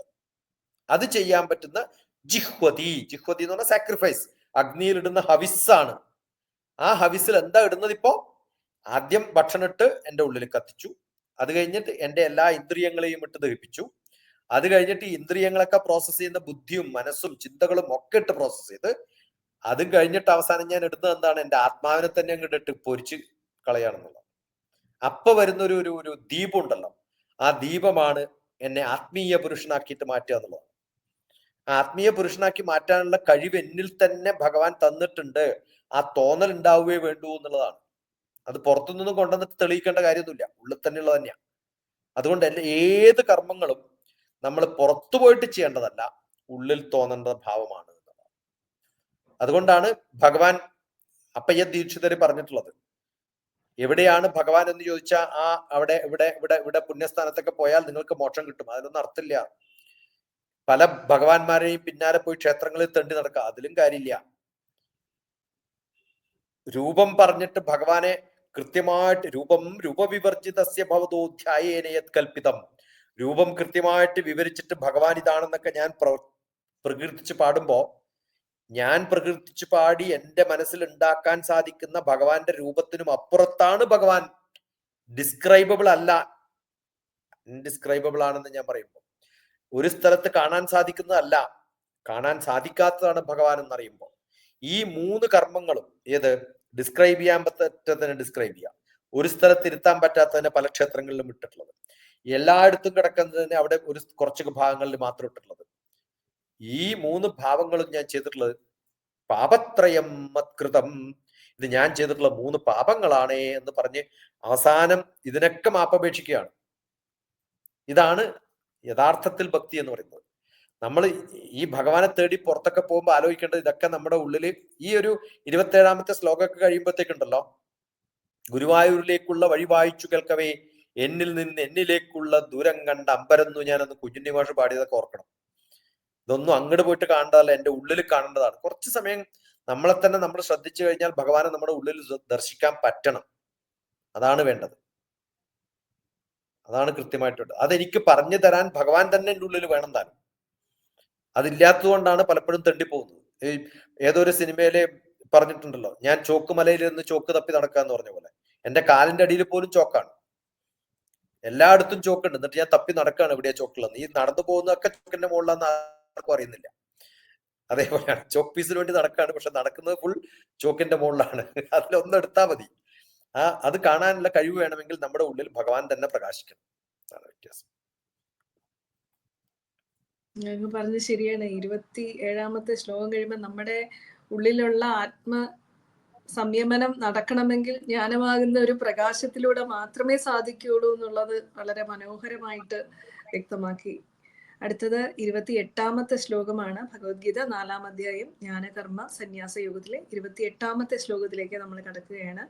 ഭഗവാൻ തുടരുകയാണ്. ദ്രവ്യയജ്ഞാസ്തപോ യജ്ഞാ യോഗയജ്ഞാസ്തഥാ പരേ സ്വാധ്യായജ്ഞാനയജ്ഞശ്ചേ യഥയ സംശിതവ്രതാ. എന്ത് രസകരമായിട്ടാണ് പറഞ്ഞിരിക്കുന്നത്. ഏത് തരത്തിലൊക്കെയാണ് ഞാൻ പറഞ്ഞല്ലോ. ഈ ശ്ലോകം തുടങ്ങുന്നതിന് മുമ്പ് തന്നെ ആദ്യം തന്നെ ഞാൻ പറഞ്ഞു, യജ്ഞത്തിന്റെ പല രൂപങ്ങളാണ് പറഞ്ഞിരിക്കുന്നത്. ഇതിൽ കൃത്യമായിട്ട് ഞാൻ ചെയ്യുന്ന ഓരോ കർമ്മങ്ങളും ഏത് തരത്തിലൊക്കെയാണ്. ദ്രവ്യം വെച്ചിട്ടുള്ള യജ്ഞം, ദ്രവ്യമാണ് ഇടുന്നത്, ഓരോ സാധനങ്ങൾ ഇട്ട് കൊടുക്കുന്നതാണ് ദ്രവ്യം. പിന്നെയോ തപസ് യജ്ഞമാണ്.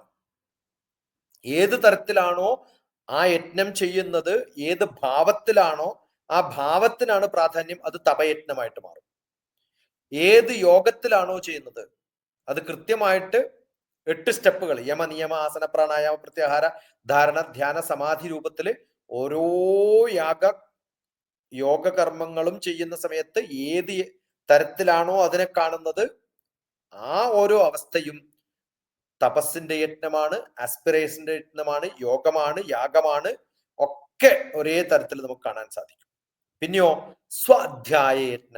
ഞാൻ പറഞ്ഞല്ലോ, വായിച്ചത് ഒരു പ്രാവശ്യമല്ല, പിന്നെയും തിരിച്ചു വന്ന് വായിക്കുക, പിന്നെയും വായിക്കുക. അങ്ങനെ കുറെ പ്രാവശ്യം കേട്ട് കേട്ട് കേട്ട് മനക്കെട്ട് കേൾക്കുമ്പോഴാണ്, മനസ്സ് കെട്ടിട്ടല്ല, മനക്കെട്ട് കേൾക്കുമ്പോഴാണ്, മനസ്സ് കെട്ടിട്ടാ ചിലർക്ക് കേൾക്കുക, അങ്ങനല്ല, മനക്കെട്ട് കേൾക്കണം. നല്ലപോലെ മനക്കെട്ടിട്ട് കേൾക്കുക എന്ന് വെച്ചാൽ പൂർണ്ണമായിട്ടും മനസ്സർപ്പിച്ച് ശുദ്ധതയോടുകൂടി ചേർക്കുമ്പോ വേറെ ചിന്തകളൊന്നും ഇല്ലാതെ മനസ്സ് കിട്ടുക എന്ന് പറഞ്ഞാൽ അവിടെ ഇവിടെയും പോവാതെ അനന്യശ്ചിന്തയം തോമാം യേ ജനാ പര്യുപാസതേഷാം നിത്യാഭിയുക്താനാം യോഗക്ഷേമം മഹാമ്യഹം എന്നാണ് ഭഗവാൻ പറഞ്ഞത്. നിനക്ക് ഗുണം കിട്ടണമെങ്കിൽ വേറെ ചിന്തകളൊന്നും ഇല്ലാണ്ട് വേണം ചെയ്യാൻ. അങ്ങനെ സ്വാധ്യായ യജ്ഞം, അങ്ങനെയുള്ള യജ്ഞം ചെയ്യുന്ന സമയത്ത് യജ്ഞാശ്ച, ഏത് തോന്നലോടുകൂടിയാണോ ഞാൻ ഓഫർ ചെയ്യുന്നത്, ട്രാൻസെൻഡന്റൽ നോളജ് എന്ന് പറയുന്ന അവസ്ഥയാണ്. ആ യജ്ഞാശ്ചയിലെത്തുമ്പോഴത്തേക്കും സാക്രിഫൈസ് ആയിട്ട് മാറ്റും. ഞാൻ പഠിക്കുന്നത് പോലും ഒരു യജ്ഞമായിട്ട് കാണുകയാണെങ്കിൽ, അത് സ്വയം ഇരുന്ന് പഠിക്കുന്നതായാലും എന്റെ ചിന്തകൾ കൊണ്ട് പിന്നെയും പിന്നെയും ചിന്തിച്ച് ഞാൻ ഉണ്ടാക്കുമ്പോ ആ ആക്ടിവിറ്റീസ്, ആ ഓസ്ട്രിറ്റീസ്, ആ യജ്ഞങ്ങൾ ചെയ്യുന്ന കർമ്മങ്ങൾ ചെയ്യുന്ന ആ അവസ്ഥ, ആ എന്റെ മാനുഷികമായിട്ടുള്ള മനസ്സുകൊണ്ട് ഞാൻ ചിന്തിക്കുന്ന അനുഷ്ഠിക്കുന്ന സംഭവങ്ങൾ ഏത് തരത്തിലാണോ ഞാൻ നോക്കിക്കാണുന്നത്, ആ നോക്കുന്നത് എന്തായിട്ട് മാറണം? ദൃഢമായിട്ടുള്ള പ്രഗത്ഭമായിട്ടുള്ള കർമ്മമായിട്ട് മാറ്റാൻ എനിക്ക് സാധിക്കണം. അങ്ങനെ ചെയ്യുമ്പോഴാണ് ഞാൻ ആരായി മാറുന്നത്? വ്രതാ, നല്ല തീരുമാനം ഉറപ്പിച്ചെടുത്തിട്ടുള്ള ദൃഢ പ്രഗത്ഭനാവുന്ന, അത് ദൃഢമായിട്ട് എന്നെ അതിനെയാണ് വ്രതം എന്ന് പറയുന്നത്. വ്രതം എന്ന് പറഞ്ഞാൽ ഭക്ഷണം കഴിക്കാണ്ടിരിക്കുന്നതല്ല വ്രതം. ഞാൻ ദൃഢമായിട്ട് ചിന്തകൾ എന്തിനെയാണോ ചിന്തിക്കേണ്ടത് അത് ചിന്തിക്കുന്ന സമയത്തുള്ളതിനെയാണ് വ്രതം എന്ന് പറയുക. ആ വ്രതം എടുക്കുന്നതിന് തുല്യമായിട്ട് മാറും. ഇപ്പൊ ഭക്ഷണം കഴിക്കാണ്ടിരുന്നിട്ട് ഭക്ഷണത്തെ കുറിച്ച് ആലോചിച്ചുകൊണ്ടിരുന്ന ഭക്ഷണം വ്രതാവില്ല, അത് വ്രതമാവും. വൃതാവൃതമാവരുത്. കൃത്യമായിട്ട് വ്രതമാവണമെങ്കിൽ എന്ത് ചെയ്യണം? സംശയമില്ലാതെ ദൃഢപ്രബലമായിട്ട് ഭക്ഷണം വേണ്ട എന്നൊരു ചിന്ത ഉണ്ടായാൽ പിന്നെ ആ ചിന്തകൾ ആ ഭാഗത്ത് പോകരുത്. ഇന്ന് കഴിഞ്ഞിട്ട് ഞാൻ കഴിച്ചില്ല എന്ന് ഭർത്താവോട് പറഞ്ഞാൽ അത് വ്രതാവില്ല. കാരണം കഴിച്ചില്ല എന്ന് ഭർത്താവോട് പറയുമ്പോൾ എന്ത് കഴിച്ചില്ല എന്നുള്ളത് എന്റെ മനസ്സിൽ തോന്നിക്കൊണ്ടാണ് പറയുന്നത്. അതുകൊണ്ട് പറഞ്ഞു നടക്കേണ്ടതോ പോപ്പുലറൈസ് ചെയ്യേണ്ടതോ അല്ല ഭാരതീയമായ ഒരു യജ്ഞങ്ങളും ഒരു കർമ്മങ്ങളും എന്ന് ഭഗവാൻ ഇവിടെ കൃത്യമായിട്ട് പറയുന്നുണ്ട്. ഇന്ന് നടക്കുന്നത് പലതും അതല്ല. ഇതിനൊക്കെ പോപ്പുലാരിറ്റിയാണ്. ചെയ്യുന്ന ഏത് കർമ്മത്തിനും അഡ്വർടൈസ്മെന്റ് കൊടുക്കരുത് എന്നാണ് നമ്മുടെ ഉള്ളിൽ നടക്കേണ്ടത്. അതുകൊണ്ടാണ് പറയുന്നത് ആത്മസംയമനമാണ്, ഉള്ളിന്റെ ഉള്ളിൽ വെച്ച് ചെയ്യേണ്ടതാണ്, സ്വാധ്യായമാണ്, അത് ജ്ഞാനയജ്ഞമാണ്. അതുകൊണ്ടാണ് ഞാൻ പറയുന്നത് പഠിക്കുകയാണ് വേണ്ടത്, എന്താണെന്ന് കൃത്യമായിട്ട് പഠിക്കുക. അങ്ങനെ ചെയ്യുമ്പോഴാണ് ദൃഢ പ്രഗത്ഭരായിട്ടുള്ള ഒരു മനുഷ്യനായിട്ട് ആ അവസ്ഥയിലേക്ക് നമ്മൾ ഏറ്റവും ഔന്നത്യത്തിലേക്കൊക്കെ എത്താൻ വേണ്ടിയിട്ട് നമ്മളെ കൊണ്ടുപോവാണ്. ഇങ്ങനെ കൊണ്ടുപോയി അവസാനം നമ്മളെ മഹാഋഷിയും മഹായോഗിയൊക്കെ ആയിട്ട് മാറ്റാണ് ഭഗവാൻ. ബ്യൂട്ടിഫുൾ ആണ്, ബ്യൂട്ടിഫുൾ ശ്ലോകമാണ്. ഭയങ്കര ഒരു വിവരണമായിരുന്നു ആ നൽകിയത്. കാരണം നമ്മളുടെ അകത്താണ് ഇതെല്ലാം നടക്കുന്നത് എന്നുള്ള ഒരു ബോധമാണ് 28ാമത്തെ ശ്ലോകത്തിൽ നമുക്ക് ശരിക്കും ബോധ്യമാകുന്നത്. അടുത്തത് ഭഗവത്ഗീത 4-ാം അധ്യായം ജ്ഞാനകർമ്മ സന്യാസ യോഗത്തിലെ 29ാമത്തെ ശ്ലോകത്തിലേക്ക് നമ്മൾ കടക്കുകയാണ്. ഭഗവാൻ തുടരുകയാണ്. അപാനേ ജുഹ്വതി പ്രാണം പ്രാണേ പാനം തഥാ പരേ പ്രാണാപാനഗതിരുദ്ധ്വാ പ്രാണായാമപരായണ. ഞാനിത് 1-2 പ്രാവശ്യത്തിന് മുമ്പ് പറയുമ്പോഴൊക്കെ നമ്മൾ ചൊല്ലി പ്രാണാപാന വ്യാനോധാന സമാനാമേ ശുദ്ധ്യന്താം. അപാനം വായു, പ്രാണവായു, നമ്മൾ ഉള്ളിലേക്ക് എടുക്കുന്ന പ്രാണവായുവും പുറത്തേക്ക് വിടുന്ന അപാനവായുവും ഈ ഉള്ളിലേക്ക് കൊണ്ടുപോകുന്ന വായു ഓക്സിജൻ ആണ് കൊണ്ടുപോകുന്നത്, കാർബൺ ഡൈ ഓക്സൈഡാ പുറത്തു വിടുന്നൊക്കെ പലരൊക്കെ പറയുന്നൊക്കെ ഒന്നല്ല കേട്ടോ. വായുവാണ് ഉള്ളിലേക്ക് വിടുന്നത്. ആ അപാന വായനെ എന്ത് ചെയ്യും? ഓഫർ ചെയ്യാണ്. ജിഹ്വതി ഓഫർ ചെയ്യാണ്. എന്തിനു വേണ്ടിയിട്ടാ കൊടുക്കുന്നത്? ഞാൻ എന്താണ് പ്രാണം? എന്തിനാവശ്യത്തിനാണോ ഞാൻ ഉള്ളിലേക്ക് വായു എടുക്കുന്നത് അത് പുറത്തേക്ക് വിടുമ്പോൾ അത് പ്രാണമായിട്ട് മാറും. പ്രാണവായു, അപാനവായു. പ്രാണം പുറത്തേക്ക് വിടുന്ന വായു. പ്രാണേ അപാനം. അപാനം, ഉദാനം എന്നൊക്കെ പറഞ്ഞ് വ്യത്യസ്തമായിട്ടുള്ള വായുവാണ്. ഞാൻ പറഞ്ഞല്ലോ ഓരോ സ്ഥലത്തേക്കും റിസർവ് ചെയ്തിട്ട് ഇതിനൊക്കെയാണെന്ന് ഉപയോഗിക്കുന്നത്. പ്രാണ അപാനം തഥാ പരേ. ബാക്കിയുള്ള കുറെ തരത്തിലുള്ള വായുകളൊക്കെ ഉണ്ടല്ലോ. ഈ എല്ലാ വായുവും അപാനഗതിയും പ്രാണവഗതിയും പ്രാണം ഗതിയും ഒക്കെ, അതാണ് പ്രാണം പോയി എന്ന് നമ്മൾ പറയാം. വായു പോയി. പിന്നെ അത് ഈ തരംതിരിവൊന്നുമില്ല. ഉള്ളിലെ കൂടെയൊക്കെ വായു ഏത് ഹോൾ ഉണ്ടായാലും അതിലൂടെ എയർ പോകും. പക്ഷെ അതിനെ തരംതിരിച്ചിട്ടൊന്നും നമ്മുടെ ജീവൻ നിലനിർത്താൻ വേണ്ടിയിട്ടുള്ള കാര്യങ്ങളൊന്നും അല്ലല്ലോ ചെയ്യുന്നത്. അങ്ങനെ ചെയ്യുന്ന പ്രാണാപാന ഗതിരുദ്ധ്വാ, ഈ പ്രാണന്റെ അപാനവായുവിന്റെ പുറത്തേക്ക് പോകുന്നതും പുറത്തേക്ക് ഉള്ളിലേക്ക് പോകുന്നതും ഒക്കെ ആയിട്ടുള്ള ഈ വായുവിന്റെ ഗതി, അതിന്റെ മൂവ്മെന്റുകള്, അതിന്റെ എല്ലാ അങ്ങോട്ടും ഇങ്ങോട്ടുള്ള പോക്കിനെയൊക്കെ രുദ്ധ്വാ ബ്ലോക്ക് ചെയ്യും. എന്നിട്ടോ പ്രാണായാമ പരായണ, അങ്ങനെ എന്റെ ബ്രത്തിനെ കൺട്രോൾ ചെയ്യുന്ന, ശരിക്കും കൺട്രോൾ ചെയ്യാന്ന് പറഞ്ഞ അർത്ഥം നിർത്താന്നല്ല, അതിനെ നീട്ടി നീട്ടി നീട്ടി കൊണ്ടുപോവാണ്. യാമം എന്ന് പറഞ്ഞാൽ ഡിസ്റ്റൻസ് എന്നാണ്. പ്രാണായാമം, പ്രാണായാമം എന്ന് പറഞ്ഞാൽ ശ്വസിക്കുന്നതിൽ നിന്ന് അടുത്ത ശ്വാസത്തിലേക്കുള്ള കുറെ പ്രാവശ്യം ശ്വസിച്ചുകൊണ്ടിരിക്കല വേണ്ടത്. ഒന്നെടുത്തിട്ട് നല്ല പോലെ നീട്ടി അടുത്ത ശ്വാസത്തിലേക്ക് കൊണ്ടുപോകുന്ന ആ ഒരവസ്ഥയിലേക്ക് ഞാൻ ചെയ്താൽ എന്ത് പറ്റും? പ്രാണായാമ പരായണ, എന്റെ കംപ്ലീറ്റ് ഡിവോഷൻ പരായണം ചെയ്യപ്പെടുന്നതാണ്. ഞാൻ അതിൽ തന്നെ പൂർണ്ണമായിട്ടും ശ്രദ്ധ കേന്ദ്രീകരിക്കും. അപ്പൊ എന്താണ് പ്രാണായാമം? ഞാൻ ശ്വാസം കഴിക്കുന്നതിന്റെ നീട്ടിയിട്ട് അത് 1, 2, 3, 4 എണ്ണിയിട്ടൊന്നും ചെയ്യേണ്ട കാര്യമില്ല. അല്ലാണ്ട് ഒരു മൂക്കിൽ വലിച്ച് മറ്റേ മൂക്കിൽ ഫുന്ന് വിടുന്ന കാര്യവും പറഞ്ഞിട്ടില്ല. ഭഗവാൻ ഇവിടെ കൃത്യമായിട്ട് എങ്ങനെ ശ്വസിക്കണം എന്നാ പറഞ്ഞിരിക്കുന്നത്. എങ്ങനെ ഉള്ളിലേക്ക് എടുക്കണം, എങ്ങനെ പുറത്തേക്ക് വിടണം, ഇതിനെക്കുറിച്ച് നല്ല ബോധ്യത്തോടു കൂടി നന്നായിട്ട് ശ്വസിക്കുക. എന്നിട്ട് ആ ശ്വാസങ്ങൾ തമ്മിലുള്ള സമം ആയിട്ട് വിഭജിച്ച് കുറച്ച് കൂടുതൽ ഡിസ്റ്റൻസ് ചെയ്യണം. പ്രാണായാമ പരായണം. അങ്ങനെ ചെയ്യുമ്പോൾ നമുക്ക് എന്ത് പറ്റും? നമ്മുടെ ശ്വാസം കൃത്യമായിട്ട് മാറുമ്പോൾ ഇതിനു മുമ്പ് പറഞ്ഞിട്ടുള്ള ദഹനം കൃത്യമാവും, എൻ്റെ ആത്മാവിന്റെ പ്രവർത്തനം കൃത്യമാവും, എൻ്റെ ശ്രദ്ധ അനാവശ്യമായിട്ടുള്ള വേമ്പലുകൾക്കും തിങ്ങലുകൾക്കും പ്രകമ്പനങ്ങൾക്കൊന്നും പോവാതെ നേരത്തെ എങ്ങനെയാണോ അപാനവായുവും ഉപാനവായുവും ഒക്കെ ആയിട്ട് തരംതിരിക്കേണ്ടത് അത് കൃത്യമായിട്ട് തരംതിരിക്കാനുള്ള സമയവും സന്ദർഭവും ഒക്കെ കൊടുക്കും.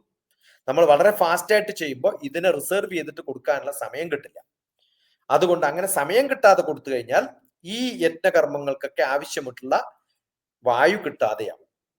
ആ യജ്ഞകർമ്മങ്ങൾ രക്തചംക്രമണത്തിനും ദഹനത്തിനും എൻ്റെ ചിന്തകൾക്കും ഒക്കെ ആവശ്യമായിട്ടുള്ള വായു വളരെ കൃത്യമായിട്ട് എങ്ങനെയാണോ നമ്മൾ ഉറങ്ങുമ്പോൾ ശ്വസിക്കുന്നത്, ഉറങ്ങുമ്പോൾ ഒരാൾ ഒരു മൂക്ക് കൂട്ടി മറ്റേ മൂക്കിൽ കൂടി ഒന്നല്ല ശ്വസിക്കുന്നത്, അതുപോലെ ക്രമത്തിൽ നമുക്ക് ഇടയ്ക്കെങ്കിലും ചെയ്യാൻ പറ്റുകയാണ് എങ്കിൽ നമ്മൾ എന്താവും? പ്രാണാപാന വ്യാനോധാന സമാനാമേ ശുദ്ധ്യന്താം, അത് ശുദ്ധമാവും. അങ്ങനെ പ്രാണായാമം ചെയ്താൽ എന്താ ചെയ്യാ? പ്രാണായാമേന യുക്തേന സർവരോഗ സമാരഹ. ഘടയോഗ പ്രതിഭി അങ്ങനെ പറയുന്നത്. കൃത്യമായിട്ട് പ്രാണായാമം ചെയ്താൽ സർവരോഗ സമാരഹ, എല്ലാ അസുഖങ്ങളും മാറും. ഇനി പല മണ്ടന്മാരും പറഞ്ഞു കൊടുക്കുന്ന പ്രാണൻ ഇങ്ങനെ എടുക്കണം ഇങ്ങനെ ശ്വസിക്കണം എന്നൊക്കെ പറഞ്ഞിട്ട് യോഗ ആ ചര്യന്മാര് പലപ്പോഴും പറഞ്ഞു കൊടുക്കുന്ന വാക്കുകളിലൂടെയൊക്കെ ഡാൻസ് ചെയ്തിട്ടും ഒക്കെ ചെയ്യണം, ഒരു മൂക്കടക്കണം മറ്റേ മൂക്ക് തുറക്കണം അങ്ങനെയൊക്കെ പറഞ്ഞ് നാളി ചെയ്യണം വ്യാളി ചെയ്യണം എന്നൊക്കെ പറഞ്ഞ് പഠിപ്പിക്കുന്ന പല സംഭവങ്ങളുണ്ട്. ഇതൊക്കെ ചെയ്തു കഴിഞ്ഞാൽ അയുക്താഭ്യാസ യോഗേന, ഇത് തെറ്റായിട്ട് ചെയ്താൽ സർവരോഗ സമുദ്ഭവ, എല്ലാ അസുഖങ്ങളും വരുമെന്നാണ്. അതിൽ ഏറ്റവും പ്രാധാന്യമായിട്ട് വരാൻ പോകുന്നത് മാനസികമായിട്ടുള്ള അസുഖങ്ങളാണ്. അതാരാ പറഞ്ഞിരിക്കുന്നത്? രമണ മഹർഷിയും പറഞ്ഞിട്ടുണ്ട്. ഇത് സാധാരണ ഭഗവത്ഗീത പറയുമ്പോൾ ദൃഷ്ടാന്തമായിട്ട് ഇത് പറയാൻ പാടില്ല എന്ന് പറയും. പക്ഷെ എന്നാലും പ്രായോഗിക തലത്തിൽ ഇത്രയും കൃത്യമായിട്ട് പറഞ്ഞിട്ടുള്ള വേറെ ആരും ഉണ്ടാവില്ല എന്നറിയാം. പ്രാണബന്ധനാത് ലീയതേ മന, പ്രാണബന്ധനം ചെയ്താൽ മനസ്സിങ്ങനെ ലയിച്ചില്ലാണ്ടാവും. എന്നിട്ട് അടുത്ത വാക്കെന്താ ഭഗവാൻ പറയുന്നത്? അങ്ങനെ വിചാരിച്ചിട്ട് ഏതെങ്കിലും പക്ഷിനെയൊക്കെ അടച്ചിട്ട് കഴിഞ്ഞാൽ തുറന്നു വിട്ടാൽ അത് പറന്നു പോകുന്നത് പോലെ മാത്രമേ ഉണ്ടാവുള്ളൂ. അതുകൊണ്ട് വലിയ ഗുണമൊന്നുമില്ല എന്നാണ് ഭഗവാൻ പറയുന്നത്.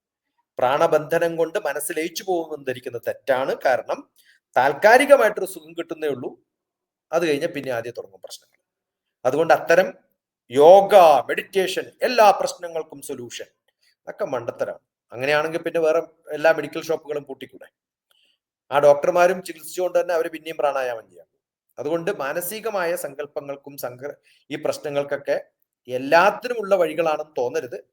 ജ്ഞാനം, കർമ്മം, യജ്ഞം, ആ യജ്ഞകർമ്മങ്ങൾ ചെയ്യുന്നതിനുള്ള ഭാവം ഈ അവസ്ഥയിലൊക്കെ ആണെങ്കിൽ, നമ്മുടെ ശരീരം നമ്മളെ സപ്പോർട്ട് ചെയ്യുന്ന ഒരു അവസ്ഥയിലേക്ക് നമുക്ക് മാറ്റാൻ സാധിക്കുകയാണെങ്കിൽ നമ്മൾ ചെയ്യുന്ന കർമ്മങ്ങളൊക്കെ ഏറ്റവും നല്ല അവസ്ഥയിലേക്ക് മാറിയിട്ട് നമ്മൾ യോഗ ആരൂഢനായിട്ടിരിക്കുന്നതാണ്. യോഗത്തിന്റെ ആരൂഢം തന്നെ നമ്മളായിട്ട് മാറും. അങ്ങനെയാണ് യോഗാരൂഢനാവുക. ഭഗവാൻ ഇനിയും വരുന്ന ചാപ്റ്ററുകളൊക്കെ പറഞ്ഞു എങ്ങനെയാണ് യോഗാരൂഢനാവേണ്ടതെന്ന്. അങ്ങനെ യോഗം നമ്മുടെ ഉള്ളിൽ ആരൂഢമായിട്ട് കിടക്കുന്ന ഒരു അവസ്ഥയിലേക്ക് നമ്മൾ എത്തിക്കുന്ന ഒരവസ്ഥയിലേക്ക് പൊക്കിക്കൊണ്ടുപോകാനുള്ള പിന്നെ ബാലപാഠങ്ങൾ LKG ക്ലാസ്സേ ആയിട്ടുള്ളൂ. ഇപ്പോൾ മാസ്റ്റേഴ്സ് ഒക്കെ എത്തുമ്പോൾ ഇവിടെ എത്തുന്ന ആലോചിച്ചു നോക്കണം. അങ്ങനെ പോകണം. അങ്ങനെ പോകുമ്പോഴാണ് അതിന്റെ മൂല്യം മനസ്സിലാവുക. അത് മനസ്സിലാവുന്നില്ലല്ലോ പലർക്കും കാണുമ്പോഴാണ് സങ്കടം. അതാർക്കും എത്താൻ സാധിക്കുന്നില്ല, അതാരും പഠിക്കുന്നില്ല, അതിന് മനക്കെടുന്നില്ല എന്ന് കാണുമ്പോഴാണ് നമുക്ക് ഈ ഭഗവാൻ തന്നിട്ടുള്ളതൊക്കെ വെറുതെ കളയാണല്ലോ എന്ന് ആലോചിക്കണം. ഒന്നും ആരും കേൾക്കണമില്ല, കാണുന്നില്ല. അയ്യോ, ഇത് പ്രാണൻ എന്നുള്ളൊരു വാക്കില് നിന്നിട്ട് നമ്മളല്ലേ മനസ്സിന്റെ വികാരങ്ങളടക്കം എന്തെല്ലാം അതിൽ ബന്ധപ്പെട്ടിരിക്കുന്നു എന്നുള്ളത് വളരെ മനോഹരമായിട്ട്, പ്രത്യേകിച്ചും അങ്ങൊരു സൈക്കോ തെറാപ്പിസ്റ്റ് കൂടിയാണ് എനിക്ക് തോന്നുന്നു. അതുകൊണ്ട് തന്നെ നമ്മുടെ ഇമോഷൻസ് അല്ലെ, ഏത് ഇമോഷൻസും നമ്മുടെ ശ്വാസവുമായിട്ട് എത്ര ബന്ധപ്പെട്ടിരിക്കുന്നു എന്ന് നമുക്കറിയാം. പാനിക് അറ്റാക്ക് പോലെയുള്ള പ്രശ്നങ്ങളിൽ പെട്ടെന്ന് വെപ്രാളത്തിൽ വളരെ ഫാസ്റ്റ് ബ്രീതിങ് വരിക, പേടിക്കുമ്പോൾ അഡ്രിനാലിൻ കൂടിയിട്ട് നമുക്ക് ബ്രീതിങ് ആണ് ആദ്യം ഫാസ്റ്റ് ആയിട്ട് വരുന്നത്. കോപിക്കുമ്പോൾ അല്ലെ ഒക്കെ നമുക്ക് നെഗറ്റീവ് ഹോർമോൺസ് വരുമ്പോഴെല്ലാം ശ്വാസത്തിൽ അത് പ്രകടമാണ്. പ്രാണനിൽ എന്തൊക്കെ വ്യത്യാസങ്ങളുണ്ടെന്ന് അങ്ങേക്ക് നന്നായിട്ട് അറിയുന്നത് കൊണ്ടുകൂടിയായിരിക്കും ഇത്ര മനോഹരമായിട്ട് ശാസ്ത്രീയമായിട്ടൊരു വിവരണം നൽകിയത്. ശരിക്കും കുറെ കൂടെ ഈ പ്രാണൻ എന്നുള്ളൊരു വിഷയത്തിൽ നമുക്ക് വീണ്ടും ഒരു ചർച്ച ചെയ്യാനുണ്ട്. കാരണം ഒരുപാട് ചോദ്യങ്ങൾ ബാക്കി നിൽക്കുകയാണ്. അങ്ങയിൽ നിന്ന് ഒരുപാട് കേൾക്കാനുണ്ട്. ഭഗവത്ഗീതയ്ക്ക് ഇടയ്ക്കല്ല, പിന്നീട് നമുക്ക് ചോദിക്കാം. വളരെ വളരെ മനോഹരമായിട്ട് 29ാമത്തെ ശ്ലോകം വിവരിച്ചു. അടുത്തത് നമുക്ക് 30ാമത്തെ ശ്ലോകമാണ്. ഭഗവത്ഗീത 4-ാം അധ്യായം ജ്ഞാനകർമ്മ സന്യാസ യോഗത്തിലെ 30ാമത്തെ ശ്ലോകത്തോടു കൂടി ഇന്നത്തെ നമ്മുടെ ഈ സെഷൻ നമുക്ക് നിർത്താം. ഭഗവാൻ തുടരുകയാണ് 30ാമത്തെ ശ്ലോകത്തിൽ. അപരേ നിയതാഹാര പ്രാണാൻ പ്രാണീഷു ജുഹ്വതി സർവേപ്യേതേ യജ്ഞവിദോ യജ്ഞക്ഷപിത കൽമഷാം. നമ്മൾ കഴിക്കുന്ന ഭക്ഷണം, ഈ ഭക്ഷണം എവിടത്തേക്കാണ് നമ്മൾ കൊടുക്കുന്നത് എന്നുള്ളതാണ്. എന്തിനാണ് കൊടുക്കുന്നത്, ആർക്കാണ് കൊടുക്കുന്നത്, എന്താണ് ചെയ്യുന്നത്, ഏത് തരത്തിലൊക്കെയാണ് അതിന് പോകുന്നത്, ഇത് കൃത്യമായിട്ടും കൺട്രോൾ ചെയ്യപ്പെട്ടിട്ടുള്ള എൻ്റെ ഭക്ഷണം ഞാൻ ഉപയോഗിക്കുന്ന സമയത്ത് അത് ഒരു എനർജി ആയിട്ട് മാറണം, അത് വായുവായിട്ട് മാറണം, അഗ്നിയിലേക്ക് ചേരണം. പ്രാണേഷു ജിഹ്വതി എന്നാണ്. പ്രാണാൻ പ്രാണേഷു ജിഹ്വതി. ഞാൻ കഴിക്കുന്ന ഭക്ഷണം, എല്ലാ ഇൻടേക്ക് ആയിട്ട് പോകുന്ന ഭക്ഷണവും അത് നമ്മുടെ ശരീരത്തിലുള്ള ഉപയോഗിക്കുന്ന എനർജി ആയിട്ട് മാറ്റി, ആ എനർജി എന്ന് പറയുന്നത് എന്താണ്? കാണാൻ പറ്റാത്ത മെറ്റീരിയൽ അല്ലാത്ത ഒരു സാധനമാണ്.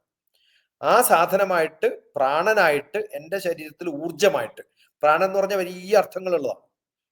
എൻ്റെ പ്രാണൻ എന്ന് പറയുന്നത് എൻ്റെ വായുവാണ്, അത് എൻ്റെ കർമ്മത്തിന് ഉപയോഗിക്കുന്ന എൻ്റെ ശക്തിയാണ്. ആ അവസ്ഥയിലേക്ക് എങ്ങനെയാണോ അതിനെ മാറ്റപ്പെടുന്നത്, എല്ലാ യജ്ഞങ്ങളും ചെയ്യുമ്പോൾ അതിലുള്ള ദൂഷ്യവശങ്ങളൊക്കെ കത്തിച്ച് ചാമ്പലാക്കി നശിപ്പിച്ച് നല്ല വായുവായിട്ട് മാത്രം മുകളിലേക്ക്, കാരണം സാക്രിഫൈസ് എന്ന് പറയുന്നത് തന്നെ ശുദ്ധീകരണത്തിന്റെ ഭാഗമാണ്. അഗ്നിയിൽ ശുദ്ധീകരിക്കുക എന്നാ പറയാം. അപ്പൊ നമ്മുടെ ഉള്ളിൽ പോകുന്ന വായു, പ്രാണൻ, പ്രാണേഷു ജിഹ്വതി, ഞാൻ എൻ്റെ ജീവന്റെ ശക്തി ഉപയോഗിച്ചിട്ട് അതിനെ കത്തിച്ച് ചാമ്പലാക്കി നശിപ്പിച്ച് എന്ന് വേണമെങ്കിൽ പറയാം. അതിൽ നിന്ന് അത്യാവശ്യമായിട്ടുള്ള ഊർജം മാത്രം പുറത്തെടുത്ത് അതിലുള്ള പാപങ്ങള്, ദൂഷ്യങ്ങള്, മോശം സംഭവങ്ങള് ഒക്കെ നശിപ്പിച്ച് കളഞ്ഞിട്ട് സർവേ അപ്യതേ യജ്ഞ വിദോ അപി ഓൾസോ, അത് കൂടെ ഉണ്ടെന്നാണ്. എല്ലാ സംഭവങ്ങളും, സർവേ എല്ലാ സംഭവങ്ങളും എന്തായിട്ട് മാറും? യജ്ഞവിദോ, കൃത്യമായിട്ട് യജ്ഞകർമ്മങ്ങളായിട്ട് മാറും. ഇപ്പൊ ഞാൻ ചെയ്യുന്ന ഓരോ ആക്ടിവിറ്റിയും, ഓരോ കർമ്മങ്ങളും, ഓരോ ചെറിയ ചെറിയ സംഭവങ്ങളും യജ്ഞകർമ്മങ്ങളായിട്ട് മാറിയിട്ട് യജ്ഞ അക്ഷപിത, യജ്ഞ അക്ഷപിത എന്താണ്? യജ്ഞക്ഷപിത, ഏത് പ്രോസസ്സിലൂടെയാണോ, ഏത് ആക്ടിവിറ്റിയിലൂടെയാണോ, എന്ത് ചെയ്തിട്ടാണോ അതിനെ ക്ലീൻ ആക്കുന്നത്, അത് കൽമഷ, ആ ഇംപ്യൂരിറ്റി ഇല്ലാതെ അതിനെ കൃത്യമായിട്ട് പാപം അകറ്റി പുണ്യകർമ്മങ്ങളായിട്ട് മാത്രം എൻ്റെ കർമ്മങ്ങളെ മാറ്റുന്നു. ചിലര് ഭക്ഷണ കാര്യങ്ങള് നിയമങ്ങൾ ഉപയോഗിച്ച് പാലിച്ച് പ്രാണന്റെ ഉള്ളിലെത്തിച്ച് അത് ക്രമീകരിച്ച് ദഹിപ്പിച്ച് എനിക്ക് ആവശ്യമുള്ള സംഭവങ്ങളായിട്ട് ഭക്ഷണത്തെ ക്രമീകരിച്ച് ഭക്ഷണ കാര്യത്തിലാണ് പ്രാധാന്യം. അതിന് പകരം, അല്ലെങ്കിൽ അതുകൂടാതെ, അത് മാത്രല്ല പിന്നെ കുറച്ചും കൂടി അനുഷ്ഠിക്കുന്ന യജ്ഞങ്ങളൊക്കെ, യജ്ഞം അതിൻ്റെ തത്വം അറിഞ്ഞുകൊണ്ട് ഞാൻ ചെയ്യുന്ന കർമ്മങ്ങളൊക്കെ അതിൻ്റെ അറിവോടുകൂടി യജ്ഞകർമ്മമാക്കി മാറ്റുമ്പോൾ അങ്ങനെ നിൽക്കുന്ന സമയത്ത് എൻ്റെ ഉള്ളിലുള്ള പാപങ്ങളൊക്കെ ഇല്ലാതാവുന്നു.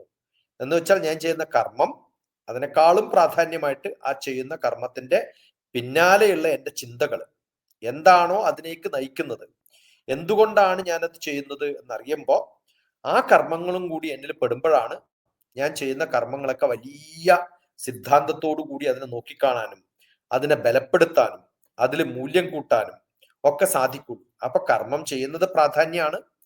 ആ കർമ്മത്തിന്റെ അറിവ് നമുക്ക് ഉണ്ടാവണം. എത്രത്തോളം അറിഞ്ഞു എന്നുള്ളതനുസരിച്ചിട്ടാണ് ഞാൻ ചെയ്യുന്ന കർമ്മങ്ങളുടെ അതിനെ ഗ്ലോറിഫൈ എന്ന് പറയും, കുറച്ചും കൂടി ഔന്നത്യത്തിലേക്ക് എത്തിക്കുക, മുകളിലേക്ക് എത്തിക്കുക.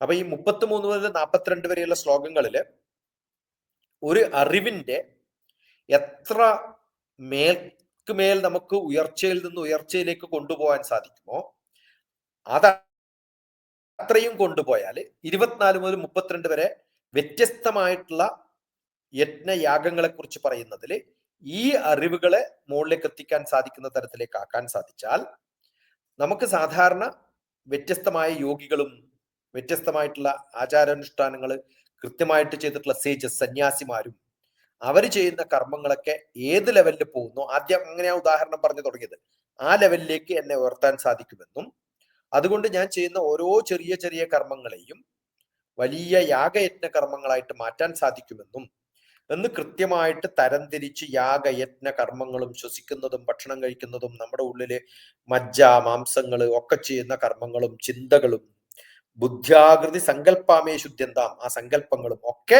യജ്ഞകർമ്മങ്ങളാക്കിയിട്ട് മാറ്റാൻ സാധിക്കും.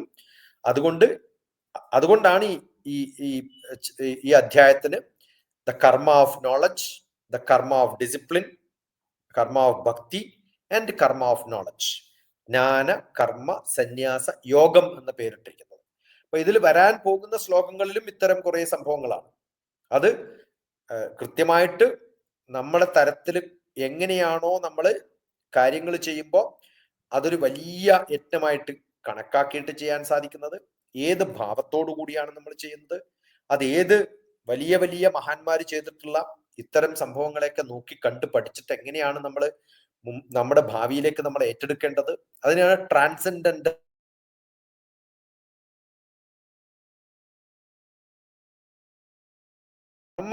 ജ്ഞാനവുമായിട്ട് ചേരുമ്പോഴത്തേക്കും അത് വലിയ അറിവിന്റെ ലോകത്തേക്ക് എത്തുന്ന കർമ്മ സന്യാസ യോഗമായിട്ട് മാറും, ജ്ഞാനമായിട്ട് മാറും. ആ ജ്ഞാനത്തിന്റെ കൂടെ സന്യാസവും കൂടി ചേരുമ്പോൾ ജീവൻ എന്ന് പറയുന്ന നമ്മുടെ ആത്മാവ് എന്ന് പറയുന്നതിനെ ഭഗവാനിലേക്ക് എത്തിക്കാൻ സാധിക്കും. അങ്ങനെ ചെയ്യുന്ന കർമ്മങ്ങളൊക്കെ കർമ്മവും സന്യാസവും അതുപോലെ തന്നെ യജ്ഞവും യാഗവും ചേർന്നിട്ടുള്ള സന്യാസ യോഗത്തിലേക്ക് എത്തുകയും അറിവിന്റെ വലിയ സങ്കല്പങ്ങൾ ഉള്ളിൽ ചേരുകയും ചെയ്യുമ്പോൾ നമുക്ക് കിട്ടുന്ന ഒരു സങ്കല്പമാണ് മോക്ഷം, റിയലൈസേഷൻ. ആ പ്രഭയാണ് നമ്മൾ കേട്ടിട്ടുള്ള ആത്മഹൂതി ചെയ്യുന്ന സമയത്ത് വരുന്ന പ്രഭ എന്ന് പറയുന്നത്. അതുകൊണ്ട് ഇവിടെയൊക്കെ ഭഗവാന്റെ ഈ അവസ്ഥ പലപ്പോഴും നമ്മൾ ചെയ്യുന്ന കർമ്മങ്ങളിൽ ഈ തോതലോടുകൂടി എൻ്റെ മുന്നിലുള്ള കുറെ ജനക മുതലുള്ള കാലങ്ങളിൽ പലരും ചെയ്തിട്ടുണ്ടെന്നുള്ള എക്സാമ്പിളൊക്കെ പറഞ്ഞിട്ടാണ് നമ്മൾ തുടങ്ങിയിരിക്കുന്നത്. അപ്പൊ അവരെയൊക്കെ ഓർത്ത് അവർ ചെയ്തിട്ടുള്ള വഴികളിൽ, അവർ വന്നിട്ടുള്ള വഴികളിലൊക്കെ ഇത് വരണം. ഇനി ഇത് പിന്നെയും വരും. അപ്പോ രാജവിദ്യ രാജഗുഹ്യ യോഗത്തില് ഈ ചെയ്യുന്ന കർമ്മങ്ങള് ഗുഹ്യതരം, ഗുഹ്യതമം, രാജഗുഹ്യം എന്നൊക്കെ പറഞ്ഞിട്ട് വിവരിക്കുന്ന സമയത്ത് സമ്പൂർണ്ണ ദർശനത്തിന്റെ 11ാമത്തെ അധ്യായത്തിലും ഒക്കെ, പിന്നെ മോക്ഷ സന്യാസ യോഗം 18ാമത്തെ അധ്യായത്തില് ഈ പറഞ്ഞിട്ടുള്ള കർമ്മങ്ങളൊക്കെ ഏത് ലെവലിൽ, ഞാൻ പറഞ്ഞില്ലേ വേറൊരു ലെവലാണ്, ആ ലെവലിലേക്ക് നമ്മളെ കൊണ്ടുപോയി എത്തിക്കാനുള്ള പല അടുത്ത് വരാൻ പോകുന്ന 9ാമത്തെ 11ാമത്തെ 18ാമത്തെ അധ്യായങ്ങളിലൊക്കെ വരുന്ന യോഗ പഠനങ്ങളിൽ ഭഗവാന്റെ ആ മെസ്സേജുകളിൽ, ആ അറിവിലേക്ക് നമുക്ക് തരുന്ന ഒരു ബേസിക് ആയിട്ടുള്ള ഒരു LKG ക്ലാസ് മാത്രമാണ് ഈ 4ാം അധ്യായത്തിൽ ഇത്രയും സമയം പറഞ്ഞിട്ടുള്ളത്. അത് കേൾക്കാനും പഠിക്കാനും ഒക്കെ ഭാഗ്യം, നല്ലപോലെ അതിനെ സ്വായത്തമാക്കാനുള്ളത്, അത് നമുക്ക് തന്നെ എല്ലാ ദിവസവും ചെയ്യുന്ന കർമ്മങ്ങളുടെ ഭാഗമാക്കി മാറ്റാൻ സാധിക്കുമ്പോഴൊക്കെയാണ് നമ്മൾ വലിയ നിലകളിലൊക്കെ മുന്നോട്ട് പോകാൻ സാധിക്കുക. ഈ 4ാമത്തേല് അധ്യായത്തില് 33ാമത്തെ ശ്ലോകം, പണ്ട് 3ാമത്തെ അധ്യായത്തില് 35ാമത്തെ ശ്ലോകത്തില് ശ്രേയാൻ ധർമ്മോപ വിഗുണഹ എന്ന് പറഞ്ഞ് തുടങ്ങിയിട്ടുണ്ട്. 18ാമത്തെ അധ്യായത്തിൽ 47ാമത്തെ ശ്ലോകത്തിൽ നമ്മൾ ഇത് തന്നെ കാണാൻ പറ്റും. ശ്രേയാൻ സ്വധർമ്മോ വിഗുണഹ എന്ന് പറഞ്ഞിട്ട് പിന്നെയും കാണാൻ സാധിക്കും. അങ്ങനെ പലപ്പോഴും റിപ്പീറ്റ് ചെയ്ത് വരുന്ന സംഭവങ്ങളാണ് ഈ ശ്ലോകത്തിലൊക്കെ നമ്മൾ കാണുന്നത്. അല്ലാതെ ഒന്നിലും തൊടാത്തയും ബന്ധമില്ലാത്തതും വെറുതെ പറഞ്ഞു പോകുന്നതല്ല.